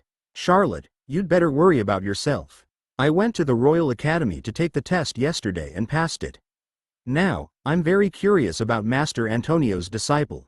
I wonder what kind of results he will get if he passes the test. The Saint Laurent family requested Master Antonio to be my master back then, but he rejected it. Now, he has accepted a youth as his disciple. It seems that that youth has a stronger talent than me." While sitting in the carriage, Watson quietly lifted the curtain and looked outside. He felt emotional when he saw the bustling scene on the street. Others had recognized Antonio in other parts of the kingdom, which caused a heated discussion among the masses. However, at that moment, it was not like that. The people who recognized Antonio were taken aback, and the people on both sides of the street cheered for him. As they welcomed him, they also praised Antonio. "Master Antonio has finally returned. I heard that he took in a disciple, and he also made a breakthrough, breaking the curse of forever stagnating in platinum tier. And he even became younger. When he was young, Master Antonio was remarkably handsome. I still have his portrait passed down from my ancestors."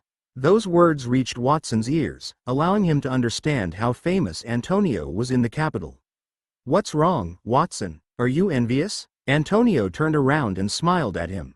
"Don't worry. In the future, you will be more popular with the people of the kingdom than me. My fame belongs to my era. From now on, the new era will belong to the young people." "I hope so," Watson replied casually. He knew that his master was comforting him. The convoy strolled under the welcome of the people in the royal city. It took them half an hour to arrive at the royal palace. "Master Antonio and young Master Watson, please come in. As for the rest of the irrelevant people, please stay here." Hone waved his hand at the guards in front of the splendid palace. The guards immediately gave way, and he said the second half of his sentence to Nightingale, who was in charge of driving the carriage, and Denise, who was in the carriage. "Irrelevant people? General Hone, you have misunderstood. Those two are my handmaidens, not irrelevant people." Watson smiled. His Majesty only invited Master Antonio and young Master Watson, so everyone else is irrelevant. "Don't worry, young Master Watson. Since His Majesty did not invite us, we are free to go anywhere. You can go with them." Nightingale was angry at Hone for calling them irrelevant, but it was not convenient for her to flare up, so she could only force a smile at Watson. "General Hone, if His Majesty only invited me but not my maid, then it's fine for me not to attend that banquet." Watson did not even look at the magnificent palace in front of him. He immediately turned around and walked in the direction of Nightingale and Denise. That scene changed Hone's expression. He subconsciously reached out his hand toward Watson and said, "Young Master Watson, please wait." Hone's outstretched palm was covered with a layer of combat aura. The ground under Watson's feet was immediately covered with a circle of earth elements. Hone had infinitely enlarged the place that he could walk in just a few steps. One of his signature skills was to draw a soil barrier, a platinum-tier earth elemental combat skill. It could magnify the distance between two pieces of land by hundreds of times, trapping the enemy while also reducing the distance between himself and the enemy by hundreds of times. At that moment, he was using the effect to magnify the distance. However, Watson only smiled and raised his right foot. "General Hone, are you planning to use this move to stop me?" Watson crossed thousands of meters with a single step. He stood outside the area covered by the earth elements. That made Hohn's pupils shrink subconsciously. When he first met Watson, he thought he could not see through Watson's strength, but it was not inferior to his. That was all his pride. A platinum-tier elite was relatively rare in the kingdom. Naturally, he was proud of it. He did not think that the young boy, Watson, could compare with him. However, at that moment, his thoughts had to change. The young man had stepped out of his imprisonment easily. Watson might really be able to contend with him. All right, Watson, Hohn, stop fighting for now. Let Nightingale and Denise come with us. Later, if His Majesty asks, tell him that I wanted them to come with us. His Majesty won't refuse me, right? Antonio stood to the side to mediate the situation. I wouldn't dare do that, Master Antonio. Almost as soon as his voice fell, another dignified voice sounded not far away from Antonio. Hearing that voice, the guards guarding the palace gate all knelt respectfully on the ground. Greetings, Your Majesty. Hohn also turned his body and knelt behind him. Your Majesty. Following the direction where everyone was kneeling, Watson looked over and saw a middle-aged man wearing a luxurious golden robe and a crown on his head walking down from a carriage. Two maids beside him were carefully supporting him. That luxuriously dressed emperor did not have the sinister and reverential aura that Watson had imagined. On the contrary, he was very delicate. His square face had traces of wind and frost. His temples were slightly pale, and his eyes were filled with kindness. He gave people a sense of familiarity. That's King Landhar III, the kingdom's current ruler. Watson sighed in his heart. Previously, he and the king had been in an invisible confrontation. At that moment, he finally met that important figure. While he was observing King Landhar III, the king was also scrutinizing him from top to bottom. He had light golden hair, blue eyes, and not a single trace of aura leaked from his being. He was just like an ordinary person, but the divine radiance that lingered around Watson's body and the symbols that symbolized knowledge flashed in his eyes from time to time. It showed that Watson was not as simple as he looked. Of course, what surprised King Landhar III the most was not those things but Watson's appearance. That appearance is the same as the face of the youth that the gods had shown him, causing the idols to lose their effectiveness all over the country. Is that Watson, the youth who had caused the idols to lose their power? King Landhar III's heart was in turmoil. He had sent people to the City of Steel to search for the person who caused the idols to lose their effectiveness all over the country. That incident even attracted the gods' attention. In the end, there was no result. Just as King Landhar III was about to let go of that matter, he saw Watson and realized that the youth was the same person he had been looking for. How could he not be surprised? After all, King Landhar III had been the king for many years. He was very brilliant. So, he suppressed the excitement in his heart and walked toward Watson, extending his right hand. Before this, I had always wondered why Antonio valued you so much. Now that I've seen you, I have to admit that you are indeed exceptional.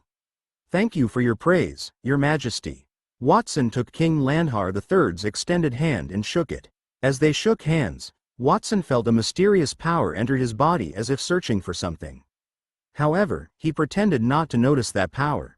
Upon releasing his hand, King Landhar III's expression did not change at all. It is the kingdom's fortune to have a platinum-tier elite at your age. It looks like we will also get a diamond-tier elite soon, similar to our current sword saint. Watson, as a reward for your talent, you can make a request later. However, before that, let us enter the palace. The banquet that I prepared for you is about to begin. Chapter 366. One of the Seven Gods. At the king's invitation, Watson and the others followed him into the main hall. At that moment, the main hall was already filled with nobles of all colors. After Watson entered the palace, those nobles all cast their gazes at him, their eyes flashing with all kinds of lights. Among those nobles, Watson saw a few familiar faces, such as Lana, who was standing in the Ptolemy family's seat, waving at him. Next to him was Casey, who was leaning on his walking stick. His expression was filled with complicated emotions. The Campbell and the Saint Laurent families, the other two archdukes in the kingdom, were beside the Ptolemy family. There were not many people from those two families. At the very front of the Campbell family stood a young man with pierced ears. His fiery red hair was tied into a ponytail, and he looked rather unruly. In his hand, he was gently shaking a wine cup. The Saint Laurent family was led by an expressionless girl who was the same age as Watson. Her purple hair fell on both sides of her ears, and her hair was woven into the shape of a drill. She was staring at the ground. She seemed to be uninterested in Watson and the surrounding environment.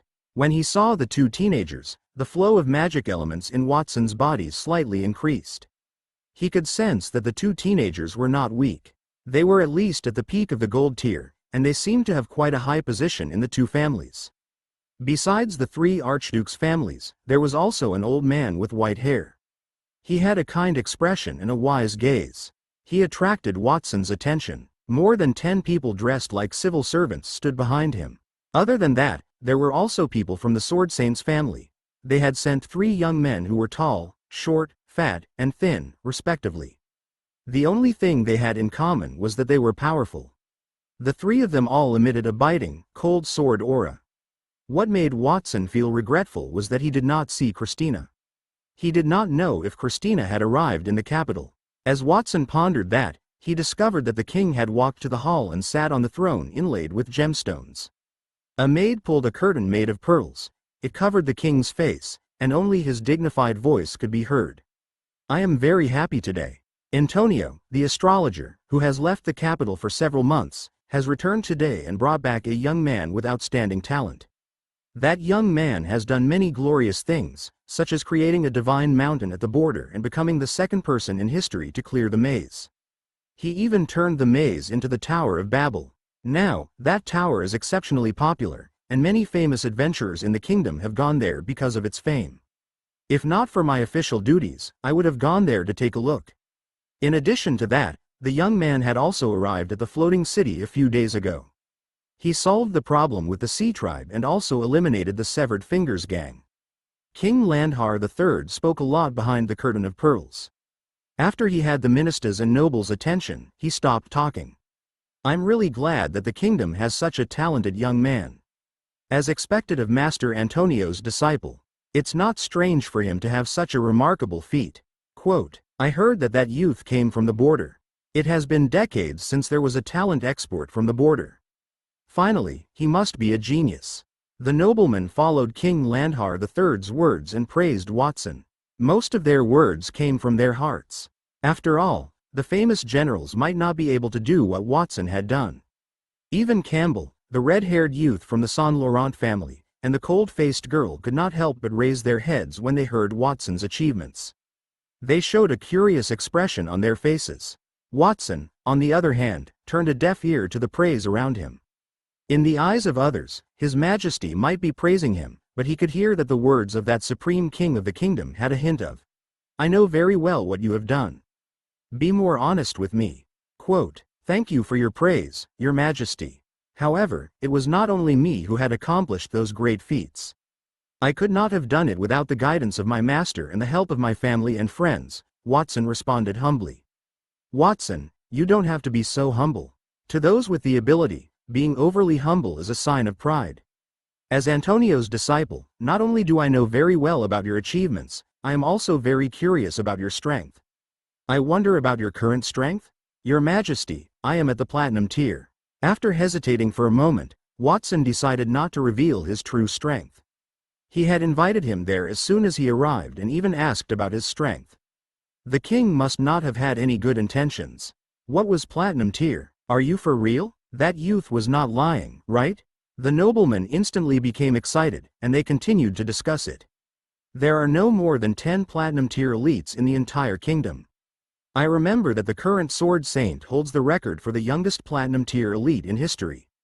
He became a platinum tier elite at the age of 16. That Watson doesn't look to be more than 13 years old, right? If he is a platinum tier elite, it's equivalent to breaking the current Sword Saint's record. No wonder the noblemen were excited. If Watson were really platinum tier, they would be witnesses to a new history. Watson was a little helpless toward the reactions of those people. He had wanted to suppress his strength, but he did not expect that his hidden power would still surprise those people. If he told them his true strength, would not those nobles explode? "Oh, you have platinum tier strength at such a young age. That really surprises me. However, words have no basis. Can you show it to me? Your Majesty, me and my disciple have just come off a long journey, and we are exhausted. If your Majesty wants to see his skills, I will let him go to your Majesty's bedroom and perform for you after he has rested. What do you think? Before Watson could speak, Antonio had already stood up and spoke on Watson's behalf. Watson and Antonio had seen through the king's intentions. It's just a casual display of his skills. I'm not asking Watson to fight against a platinum-tier elite for 300 rounds. A few days ago, it just so happens that General Hone brought back a peak gold-tier magical beast from the south. Why don't we let Watson fight that magical beast and see how many rounds he can last before he kills that magical beast? I don't even want a precious magical beast, I just want to see Watson's strength. Antonio, you won't say no, right? Quote, of course not. Since King Landhar III had said that, Antonio had no way to refuse him. The magical beast that General Hone brought back from the south some time ago, was it the tainted unicorn? The unicorn was originally a magical beast unique to the Forest of Eternity in the south. Only pure-hearted people could handle it. However, that unicorn was somehow tainted and went berserk. Due to the unique characteristics of the unicorn, no one could restrain the gold-tier unicorn. However, General Hone had been able to do it. I wonder if the young man can match that. The noblemen discussed among themselves as King Landhar III spoke. Then, the guards had brought the unicorn that the king mentioned. It was a magical beast that was more than 5 meters long and nearly 3 meters tall. As a gold-tier magical beast, its size was not considered huge, but the aura that the unicorn gave off was stronger than that of an ordinary gold-tier magical beast. The moonlight-like fur on the back of the unicorn's head appeared to be dancing in the shape of a wave. There was a spiral-shaped silver horn on top of its head that was wrapped with lightning. The unicorn's body looked like a horse was made of light. The unicorn was a kind of holy beast. Unfortunately, other than the holy aura on its body, there was also a trace of evil. Its silver eyes had a hint of blackness in them. Its pure white hooves were covered in a layer of pitch-black flames, with some blood-red lightning in the middle. It had a holy and depraved aura, which made the unicorn look very demonic. Peak gold-tier magical beast. Tainted unicorn. Attributes: light and darkness. Abilities: holy strike. Using the horn as a weapon, the unicorn will launch continuous strikes as fast as lightning. Holy judgment. Thunder that summons judgment to attack the enemy, causing large-scale gold-tier damage. Rapid self-healing. The unicorn will automatically heal its injuries. Holy enchantment. All attacks carry holy attributes, increasing the damage dealt to evil creatures. Additional abilities. Contamination. The unicorn's body contains an even more powerful and evil soul. Mandala poison. The soul can control the unicorn to spit out poison, causing death. Black soul flame. The flame that can burn the soul, causing damage comparable to platinum tier. The moment the unicorn appeared, its information appeared in Watson's eyes. That unicorn has a soul in its body. It seems that His Majesty did not just want to test me. He did not come with good intentions. While Watson was muttering in his heart, King Landhar III's voice sounded in the entire hall. That unicorn was originally a holy beast. I wanted to nurture it well. Unfortunately, it was tainted by external forces and became a beast that only knew how to hurt people. Even though I could not bear it, I understood it. I will need you to kill it. Do you need any weapons? If you do not, please feel free to tell me. I don't need any weapons. Watson shook his head and walked in front of the unicorn. When the tainted unicorn saw him, it immediately went berserk. Its body was in heavy chains, but at that moment, it raised its body high and raised its 2 front legs. It broke the chains and let out a shocking roar. Roar. A hurricane accompanied the roar. It blew past Watson and messed up his hair. Watson was calm, but behind him, many noblemen swallowed their saliva and subconsciously stepped back, nervously looking at the unicorn. After the unicorn roared, it opened its mouth, revealing fangs that were covered in sticky saliva. It tried to bite Watson's head. The unicorn was very fast, and its teeth were about to land on Watson's head. Some of the noblemen could not help but cry out in surprise. Then, Watson extended a finger toward the top of its head and gently cut it. Swish! A dazzling sword light flashed, and the unicorn's 2 rows of fangs were neatly cut off. The unicorn wailed and retreated as its blood oozed. Good swordsmanship. Most of the people in the crowd did not understand Watson's swordsmanship. Only the 3 youths sent by the current sword saint understood the battle between Watson and the unicorn. Their eyes lit up when they saw Watson's sword technique. After releasing his sword technique, Watson did not stop there. He walked toward the unicorn, stretched his second finger outward, and lightly cut the ground where the beast stood. The ground instantly exploded, revealing long and thick cracks. The unicorn's skin and fur condensed by the light were also torn open, and blood that emitted a faint fluorescent light sprayed out. Watson's swordsmanship was not some platinum-tier battle technique. It was only a sword technique that he had casually used with some help from the Einherjar's body. Even though it was ordinary swordsmanship, it was not weaker than a full-strength attack from a platinum-tier elite. Roar! With a painful wail, flashes of lightning suddenly appeared on the body of the tainted unicorn. Its entire body turned into light as it rushed toward Watson. Due to its breakneck speed, there was a burning smell in the air. Many noblemen blinked their eyes. They could no longer see the movements of the unicorn clearly. The unicorn's signature skill was the Holy Strike. As a magical beast from the Forest of Eternity, the unicorn was holy and fast. It was a peak gold tier magical beast, yet the speed displayed was not inferior to a platinum tier elite. Faced with such an attack, Watson should not have been able to block it easily. Many people had that thought in their minds, but the next scene shocked them. Before the lightning-fast unicorn could reach Watson, the young man had turned into a bolt of lightning and jumped behind the unicorn's lightning. 2 bolts of electricity tangled in the air, revealing the unicorn's true form. Watson's body was unscathed. On the contrary, the unicorn's horn was broken into 2. Then, the unicorn fell weakly to the ground, dying. Many people did not see what Watson had done, but they understood one thing. Watson has won. He only used 2 moves to defeat the unicorn. That youth is so powerful. The noblemen's discussions filled the hall. The fiery-haired youth with the Campbell family no longer shook his wine cup. Instead, he gripped it tightly. His fiery red eyes, which were the same color as his hair, were burning with fighting spirit. I can defeat the unicorn in 2 moves as well. I wonder if Lord Antonio's disciple is stronger than me? As he spoke, the scarlet wine in the cup burned into flames and gradually evaporated. The cold girl in front of the Saint Laurent family also glanced at Watson. Her hair moved even though there was no wind. She raised her hand and pressed them down. Your Majesty, I wonder if my display just now will satisfy you? Watson walked toward the unicorn and asked King Landhar III behind the pearl curtain. King Landhar III did not expect Watson to defeat the unicorn so quickly. After a long silence, he said, Watson, your strength has exceeded my expectations. I'm very satisfied. What kind of reward do you want?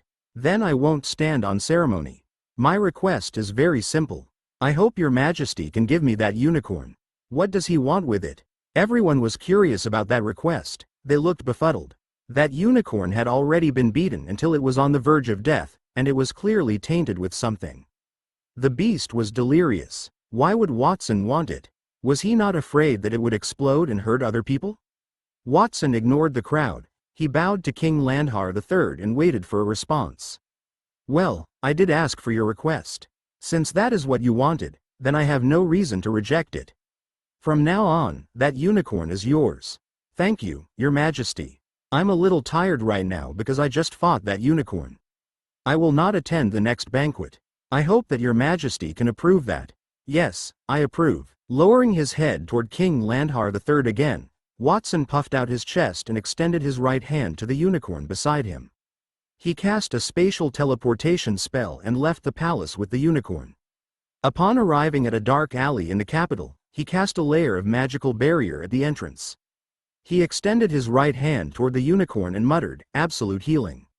As the diamond tier spell was activated, the dying unicorn suddenly stood up and became energetic. Its broken teeth and horn had recovered as well. At the same time, wisps of black liquid flowed out of the unicorn's eyes and nose. The black liquid was incompatible with the unicorn, but it was unwilling to leave its body as if it had a life of its own. As a result, Watson pulled it out forcefully, and it squirmed in the air. It transformed into a terrifying image with a leopard's head and bird wings. Lowly human, I must praise you for detecting my existence. But, I won't need to be polite toward you. Arg. The terrifying fog in front of Watson squirmed, and an awe-inspiring voice came from within it. A large lump of black viscous liquid spewed out from within the mist, sprinkling toward Watson's head. It contained the aura of death. Whenever it passed, the air would wither. As the viscous liquid dripped onto the ground, it caused the hard rock ground to vanish into thin air. However, before the poisonous liquid could land on Watson's body, the young man grabbed the black spirit and held it firmly in his hand. That caused the black spirit's body to become distorted, and it let out a series of miserable cries. Pain, pain, pain. Little brat, stop, tell me, who are you, and why do you possess that unicorn? And what is your relationship with the king? Let me go before you ask these questions. Impudent brat, ow, it's too painful. Fine, I'll tell you. My name is Sidi, and I am the goddess of shadow and potion. I am one of the 7 gods worshipped by the Holy Dragon Kingdom. Chapter 367, He couldn't let him live. One of the 7 gods? Watson held the black viscous liquid in his hand, allowing it to change its shape as he muttered to himself. He knew that the Holy Dragon Kingdom had 7 gods. They were Balder, the god of light, Agaras, the god of wind and navigation, Sidi, the goddess of shadows and potions, Ares, the god of war and hunting, Diana, the goddess of love, Gaia, the god of earth and fertility, and Ammon, the god known as the time traveler. Watson had only heard of those 7 gods.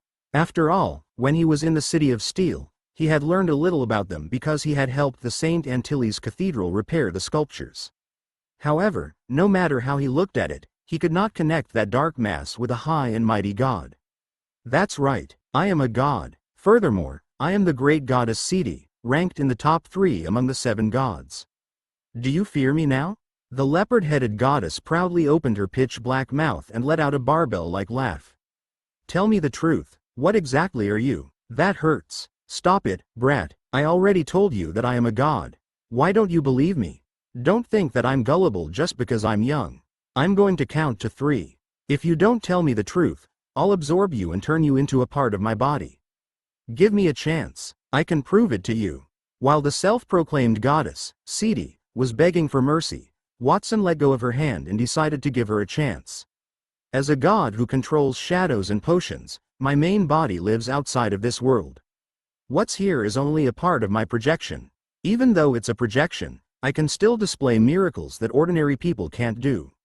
I'll let you witness it. As she rubbed her body made of black material, Sidi stretched out something that looked like a tentacle and waved it at the ground. Pitch-black figures immediately appeared on the surrounding walls. Those figures intertwined together and grew wildly. Gradually, they gathered and became shadows that blotted out the sky and the sun. The shadow opened its black and white eyes and looked down at the world. Its body was connected to the shadows behind every pedestrian on the street below. The shadows were connected, and the pedestrians on the road seemed to be controlled. A smile appeared on the shadow's face. That scene looked particularly frightening. How is it, brat? Isn't that miracle great? Can you verify my identity now? Watson looked up into the sky and nodded. I can tell that that is a rule-based ability. A clone that can use a rule-based ability. You must be a real god. However, you're different from the sculptures made by the church. I did not expect a real god to be so ugly. Although the sculptures in the church retained the characteristics of mythical creatures, they were all handsome men and beautiful women, which was in line with human aesthetic standards. Brat, why are your words so irritating? I'm a god. Shouldn't you be more respectful to me? Do you have anything worthy of my respect? Forget it. I can't be bothered to tell you that. As a tolerant god, I forgive your disrespect. As a price, you need to offer your faith to me and praise my name. I will bless you with invincible divine power and extraordinary wisdom, and... Without waiting for Sidi to finish speaking, Watson had already exerted a little strength and crushed the black fog in his hand, revealing a thoughtful expression. I did not expect that the 7 gods that protect the kingdom actually exist, and the king has a relationship with those 7 gods. This is going to be difficult. He had wanted to find out how many platinum-tier elites the king had by his side, and then overthrow the kingdom and climb to the peak by himself. After all, everyone on Mount Creation was a platinum-tier elite, and they were immortal. He was not afraid, even if there were more platinum-tier experts around the king than he had imagined. However, when he knew that the king was related to an unknown god, he had to make a long-term plan. After advancing to the diamond tier, Watson finally understood how powerful the starlight tier was. Common sense could not be used to judge a starlight tier elite. The banquet officially began not long after Watson left the palace.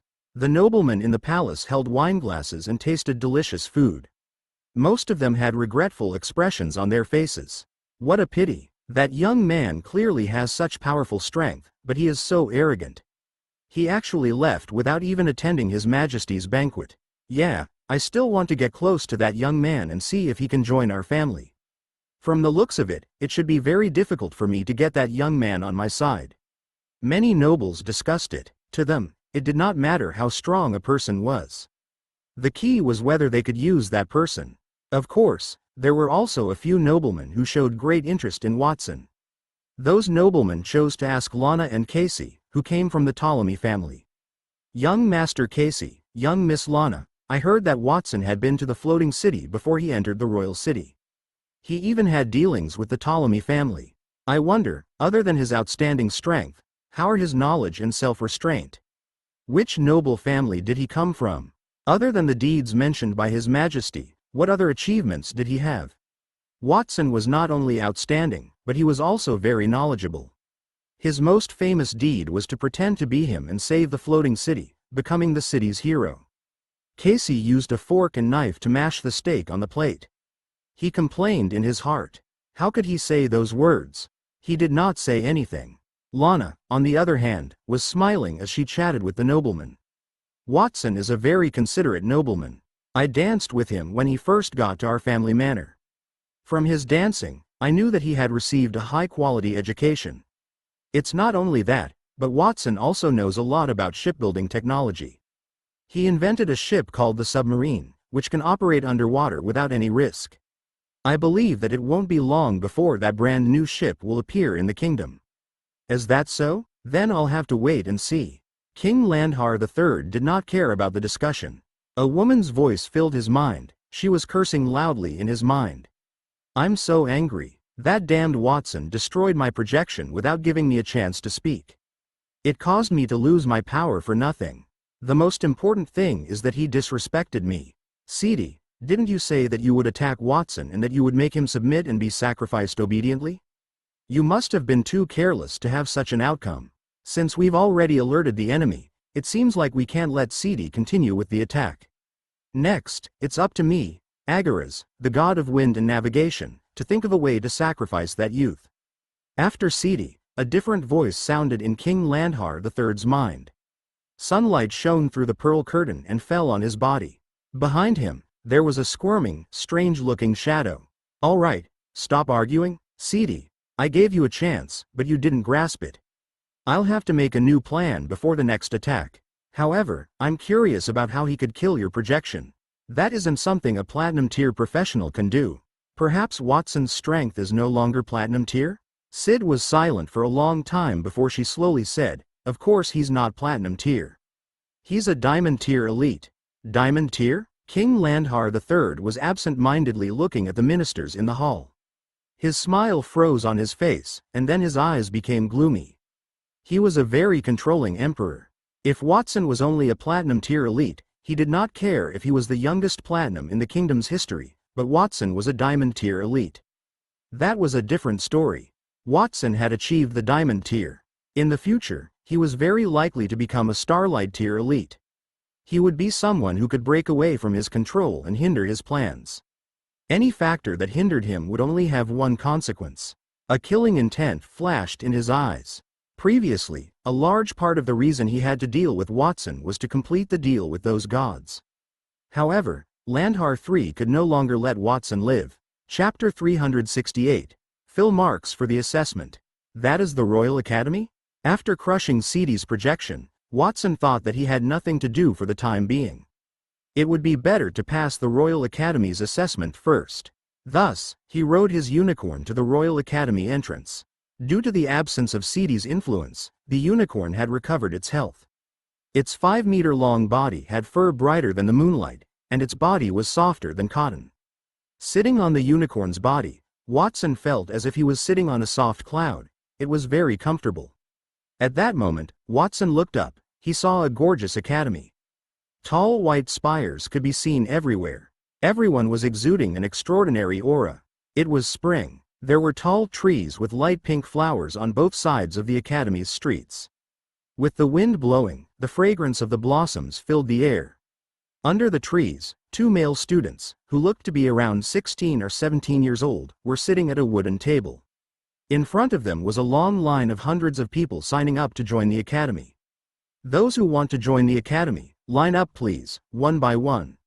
Please give us a detailed report based on your age, strength, and information. We will not recruit anyone over the age of 18 who is not even silver tier. If you have a recommendation letter, you can get an exception. Do not try to hide your information. We have mastered the gold tier magic inside eye. We can easily see through you. The 2 male students who spoke had obvious pride on their faces. It was no wonder that they had become members of the Royal Academy at such a young age. It was enough to prove that their talents were extraordinary. Furthermore, they had been arranged to recruit new students. It was clear that the teachers trusted them. The hundreds of people in line looked nervous. They were afraid that they would not be able to satisfy the 2 male students and be eliminated later. Under such circumstances, Watson's participation quickly attracted the attention of hundreds of students. Look at that person. He actually rode a unicorn to come here. He came to register for the Royal Academy and is still so ostentatious. It will be interesting if that person is not strong enough and would get eliminated. Some envied Watson because he had a unicorn, while some ridiculed it. Those who could participate in the Royal College's interview were either very confident in their own talent or from a wealthy family. They also did not flaunt their wealth like Watson because true noblemen would not flaunt their wealth like those country bumpkins or nouveau riche. The students noticed Watson, and the 2 male students in charge of the assessment also saw Watson's appearance. They frowned. When Watson reached the front of the line, they took out a quill pen and the registration list. Name? Watson. Watson? Why is that name so familiar? I seem to have heard it somewhere before. The 2 male students in charge of the assessment muttered in their hearts. They did not pay much attention to it and continued to ask, "What tier is your strength?" Since it looked like Watson was 12 or 13 years old, they did not ask about his age. They only asked about his strength. If he were not even silver tier, they would reject him immediately. He should not have acted so arrogantly. He even rode a unicorn to the event. Strength? I would say platinum tier. What do you mean you would say? Kid, you're here to cause trouble on purpose, aren't you? It was what it was. If he had not reached it, then he was not that. What did he mean? Furthermore, that kid said that he was platinum tier. How old was he? He must be joking if he thought that they would believe he had reached platinum tier at that age. The 2 students had already determined that Watson was there to cause trouble. However, they still activated their gold tier magic inside eye and swept it over Watson's body due to their professionalism. Watson's information immediately appeared before them. Name: Watson. Gender: male. Age: 13. Strength: platinum tier. He's really a platinum tier? How is that possible? Did we see it wrongly? The 2 students in charge of the test suddenly stood up. Their eyes were filled with disbelief as they looked at Watson. At the same time, there was a commotion among the people queuing behind Watson because someone had said something. Watson? I remember where I heard that name before. Isn't that the name of Master Antonio's disciple from the border? Quote, I remember it too. Just now, I was at the to welcome Master Antonio. I saw Master Antonio's carriage enter the palace with my own eyes. During that time, I heard the people around me talking. They said that Master Antonio's disciple, Watson, was fortunate enough to be invited to the palace by His Majesty. Why would he appear here? The other people in the registration team also recalled Watson's name. If that youth were Master Antonio's disciple, then it would make sense.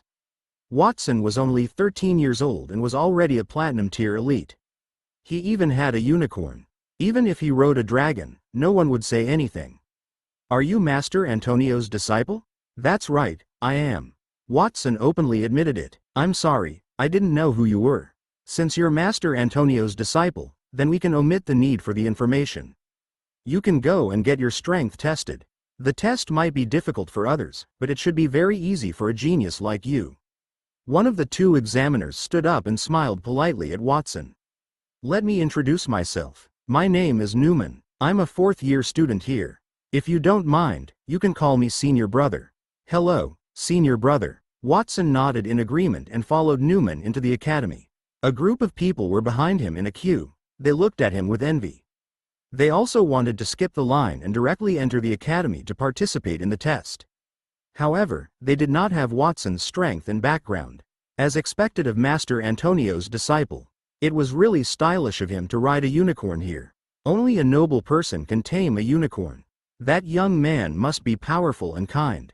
The people who had just ridiculed Watson for showing off his wealth changed their tone at that moment. They did not feel that Watson was showing off his wealth, but they also thought it was low-key, luxurious, and profound. If they were Antonio's disciples, they would definitely arrange for 8 people to carry the carriage and send them there. It would be best if they could install 2 large loudspeakers on both sides of the carriage and play it on a loop to let everyone know that they were Antonio's disciples. What are you looking at? If you have time to look at others, why don't you think about how you are going to pass the first round of the assessment? The remaining assessment staff berated the youths there. That broke their reverie. Some could not help but look back with a somewhat envious expression. They were not jealous of Watson but of his companion named Newman because he could accompany Watson in the assessment. While everyone was discussing it outside, Newman had already led Watson to the assessment site in the academy. It was a vast, hemisphere-shaped building, similar to the Colosseum in ancient Rome. However, the place was not filled with wild beasts. Instead, there were fortresses made of high-quality ores. Inside the fortresses were mannequins that were also made of ores. What was surprising was that those mannequins were engraved with magic circles. They could move at a breakneck speed without a human's control. They were no less than ordinary gold-tier warriors. In front of those fortresses stood many noble children dressed in luxurious clothes. There were mages, warriors, and even archers and priests. Those people were doing their best to break the mannequins that were moving in those fortresses. Every time a mannequin was broken, a teacher would use a quill to record the person's score on a piece of parchment. Lily of the Campbell family has passed the test. She broke 8 puppets in 1 minute and scored 80 points. She can be assigned to the Magic Courts Class A. At that moment, the voice of a teacher caught Watson's attention. A girl in a mage robe was wiping the sweat off her head. She walked out of the training ground. Her fiery red hair was tied into a ponytail, and her exquisite face was filled with joy.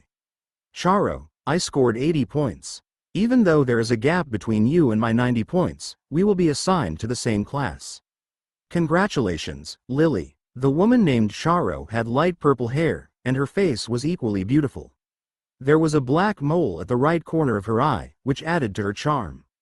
Similar to Lily, the 2 girls looked to be around 13 or 14 years old. As if sensing Watson's gaze, the 2 girls exchanged a few words and turned their heads at the same time, meeting Watson's gaze in midair. Charo, look at that youth staring at me. Does my beauty attract him? Lily whispered into Charo's ear, and her friend laughed. Silly Lily, you really know how to flatter yourself. I don't think he's attracted to you, but he's surprised by your score.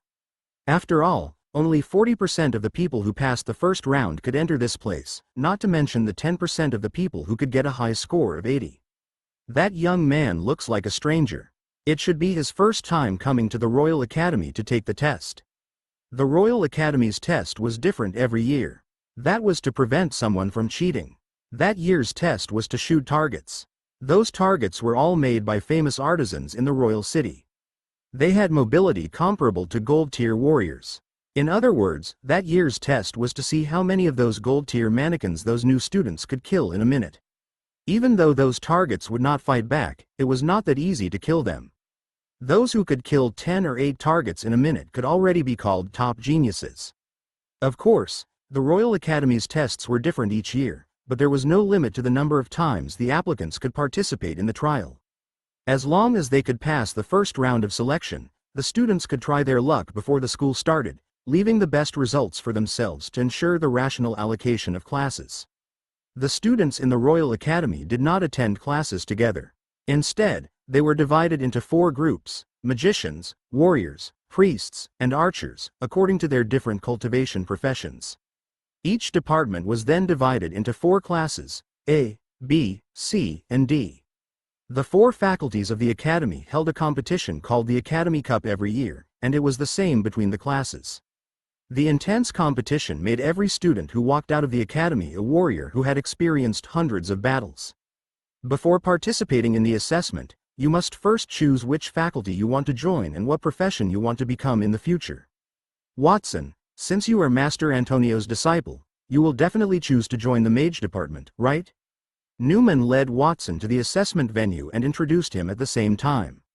He did not deliberately lower his voice, causing the conversation between him and Watson to spread throughout the assessment venue quickly. Many people who had already completed the assessment or had yet to enter the arena raised their heads. Their eyes flickered. Master Antonio's disciple is here? He is also participating in the Royal Academy's assessment. I wonder what kind of results he will obtain. Everyone did not doubt Watson's choice. He was definitely from the mage faculty. With Watson joining the mage faculty, he would definitely suppress the other faculties. Many people from the mage faculty were happy about Watson's arrival. The people from the other faculties appeared disappointed. However, what surprised them was that Watson looked around the 4 areas of the assessment venue. His gaze passed through the mage faculty assessment area and finally settled on the warrior faculty assessment area. If I can only choose one faculty to join, I choose the warrior faculty. What? Newman, who was closest to Watson, did not seem to hear Watson's words. He rubbed his ears and said, Watson, you said you wanted to join the warrior faculty. Are you sure you've made the right choice? Quote, I made the right choice. I'm sure that I want to join the warrior faculty, Watson replied firmly. He already had Antonio as his teacher in the field of magic. Furthermore, he had already mastered thousands of platinum-tier spells with all the attributes. On the contrary, he did not have much knowledge about fighting techniques. One of the purposes for him entering the royal city was to find a sword saint to be his teacher and obtain a promotion in the warrior class. Since that was the case, he might as well join the warrior department and learn some basic knowledge about warriors. Watson should not think that he is Master Antonio's disciple. Otherwise, there would be nothing to learn in the Royal Academy's mage department, right? If that was the case, then he was too arrogant. The teachers in the Royal Academy might not be as strong as Master Antonio, but they were all professional scholars and had made outstanding contributions in their respective fields. They might not necessarily be inferior to Master Antonio. Some people could guess Watson's thoughts, and their faces turned ugly, especially those from the mage department. Watson's move to switch from the mage department to the warrior department was undoubtedly a sign of contempt for them. Many of them began to sneer in their hearts. If Watson went to the warrior department to participate in the assessment later, it would be a joke if he failed. Young Master Watson, are you sure you want to participate in the warrior department assessment? There is no limit to the number of times you can take the assessment at the Royal Academy. If you can't pass the warrior assessment, you can also change to another class assessment, such as the magic class. After Watson made his declaration, a teacher in charge of the assessment quickly came before him. That teacher had a burly build and a full beard. He was like a walking giant bear. The hint in his words was very obvious. Obviously, he did not think much of Watson, who wanted to join the warrior department. Rest assured, teacher, if I could not pass the assessment, I would then consider other classes. What should I do if I participate in the assessment now? What you need to do is very simple. You need to stand outside the assessment field and only use combat aura to smash the moving targets in the field. The time limit is 1 minute. During that time, the more targets you smash, the better your results will be. However, you cannot use the abilities of other occupations. Otherwise, it will be a violation. Do you understand? Yes, teacher, I understand, Watson replied and walked to the area where the warrior assessment was taking place. The people there retreated a distance to give him some space. In the distance, Lily and Charo were watching that scene and discussing it in low voices. What a pity, Lily. It seems that Master Antonio's disciple doesn't seem to be interested in our Royal Academy's mage department. You are not fated to be with him. What do you mean I have no fate with him? Charo, don't you also want to be in the same class as Master Antonio's disciple? Lily pouted and looked in Watson's direction. But that person is really overestimating himself. As a mage, it's good that he came to the mage department, but he insisted on going to the warrior department. Does he intend to become a powerful warrior while practicing magic? That's too unrealistic. The warrior department lacks large-scale attacks, so the assessment is even harder than the magic department. Anyway, he will give up after hitting a wall. Many people had similar thoughts to Lily and Charlotte. Under the watchful eyes of the crowd, Watson moved his body a few times to signal to the teacher that it was okay. When the assessment teacher said, "The trial begins," then, he stomped his foot gently. A light elemental law domain immediately appeared beneath his feet. Countless light weapons flew out and instantly pierced through all the artificial forms on the field. There were more than 500 artificial bodies in the fortress on the field. At that moment, cracks appeared from all directions. They fell to the ground and broke into two pieces. Green smoke rose from the hundreds of broken puppets in the assessment field. The entire hall was silent. Others could kill 10 or 8 puppets in a minute, but Watson had killed all of them in one strike. What kind of strength was that? After a long while, the teacher in charge of the assessment broke the silence. "Watson, I just said that you are only allowed to use combat aura and not magic. Otherwise, you would lose the qualification to take the assessment. Do you hear me?" Quote. To be honest, he did not even see what Watson had done. He only saw a flash of light under Watson's feet and countless rays of light rising into the sky. That scene was very similar to magic, so he judged that Watson had cheated. "Teacher, I did not use magic." "What do you mean you did not use magic? Combat skills can't be used in such a large-scale attack or be that fast." The teacher was confident about that. Watson did not speak. He only repeated what he had just done. A huge law domain appeared beneath his feet, where many glowing weapons were floating. However, at that time, he did not use light weapons to attack quickly. Instead, he allowed them to fly out at a speed that everyone there could see clearly. They crushed the gold-tier puppets that had already shattered on the assessment grounds once again. "Teacher, do you believe that I'm not using magic now?" The assessment teacher opened his mouth wide, unable to speak for a long time. After a long while, the teacher picked up a quill and wrote a few words on the parchment. "Watson for the warrior department, assessment result, full score. Chapter 369. Transfer this place to me. Have you heard? A genius has appeared at the Royal Academy. He obtained a full score in the warrior department assessment. Isn't there a small number of geniuses who can achieve 100 points every year? What's the fuss? Idiot, the one you're talking about is 100 points. It's different from the full score. That 100 points can be obtained in the assessment as long as you clear 10 or more gold-tier puppets within a minute. However, a full score is different. If you want to achieve a full score, you have to kill all the puppets within the stipulated time. The person who gets 100 points proves that his ability is only 100 points, while the person who gets full marks proves that the difficulty of the test is only worth 100 points. It seems that that person is really powerful. I wonder who he is. He is Master Antonio's newest disciple. His name is Watson. When I heard that Master Antonio had taken in a disciple, I wondered who had such a bit of luck. Now, it seems that it is not unreasonable for Master Antonio to take in that disciple." 2 students of the Royal Academy were sitting on the assessment grounds and chatting, waiting for the test to begin. People like them were not uncommon around there. More than an hour had passed since Watson passed the warrior test. Since Watson had destroyed all the puppets in the warrior test field, those who wanted to pass the warrior test had to wait outside the area. They could only enter the field after the Academy's maintenance staff repaired the puppets. Wow, those puppets have been wholly destroyed. Even though there isn't any damage on the surface, the combat aura has crushed the magic core inside. Furthermore, only the magical core has been destroyed. There isn't even a single crack on the part that is close to the magical core.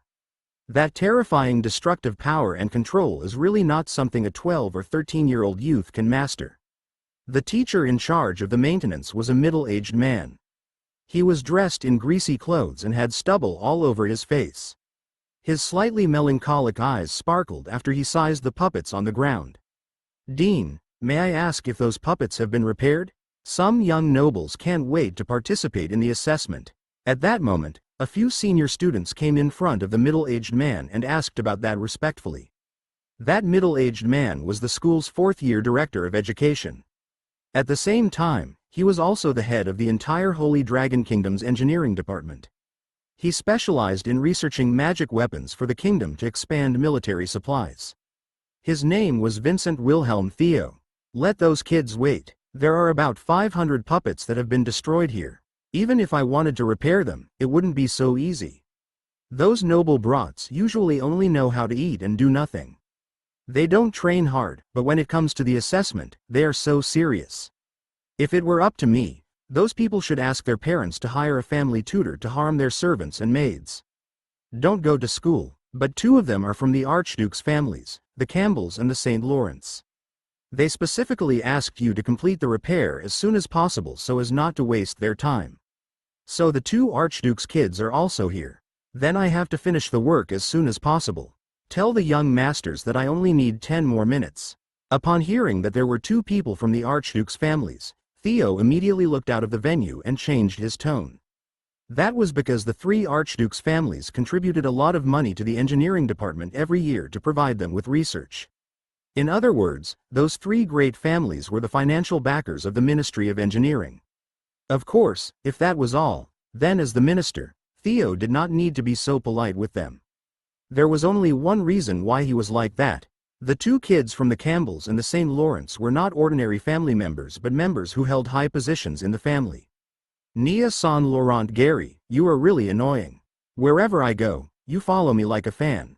The person who spoke was a youth with a red ponytail and dressed in a gorgeous robe. He was waving a goblet in his hand. The red wine in the goblet spun non-stop, as if it would fly out of the goblet in the next moment but was unable to do so. It was as if that young man had just walked out of some banquet.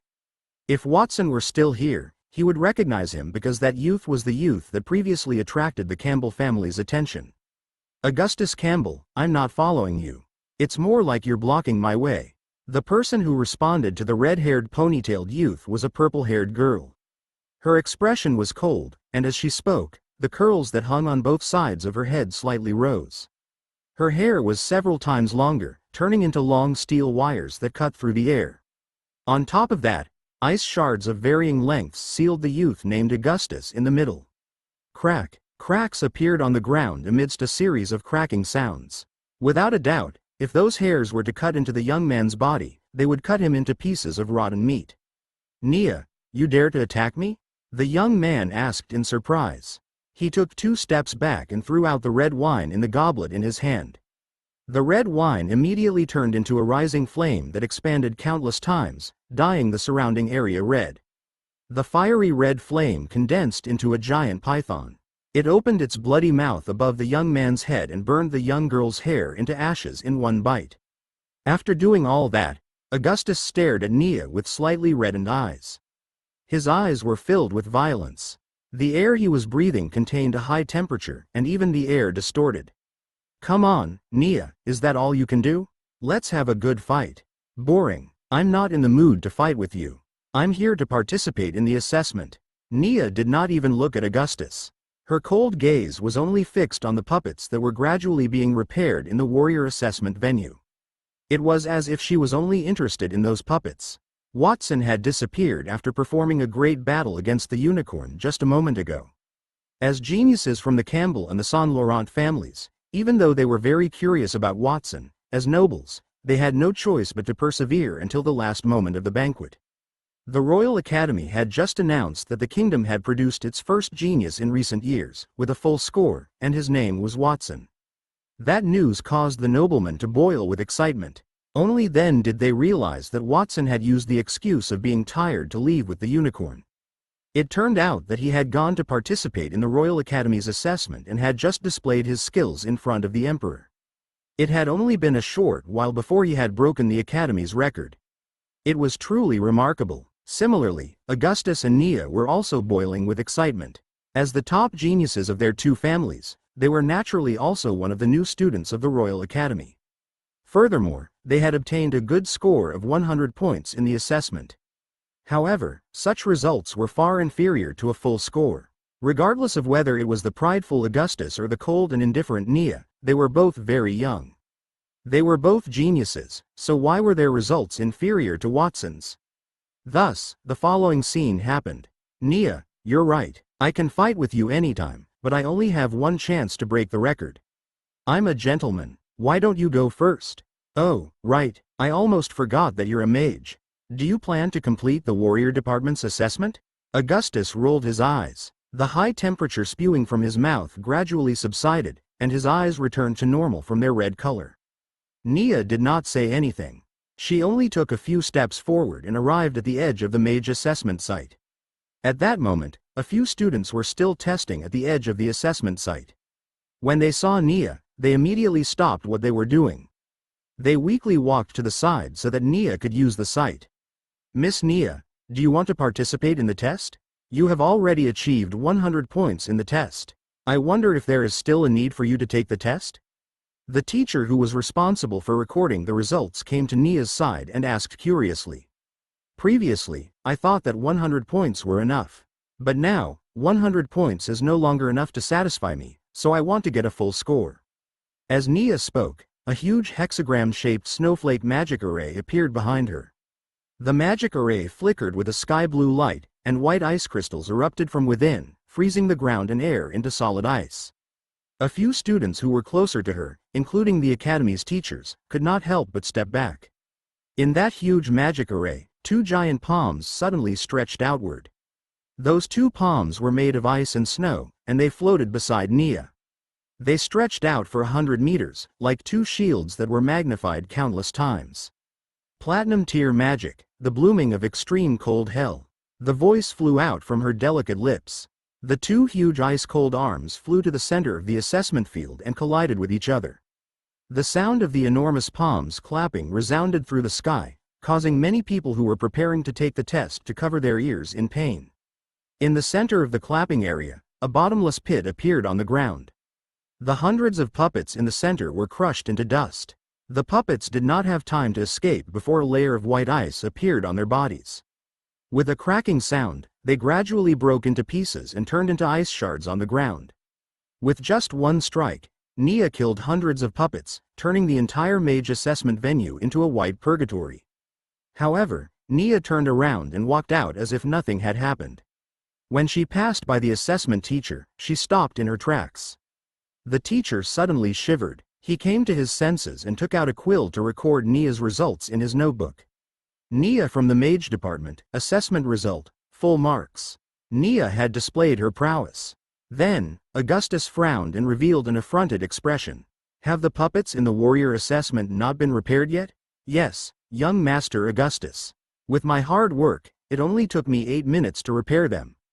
I'm Theo, the head of the engineering department. I'm an old friend of your father's. Theo wiped the grease and sweat off his forehead. With a smile on his face, he came to Augustus from the assessment site. However, he was interrupted by Augustus before he could finish his words.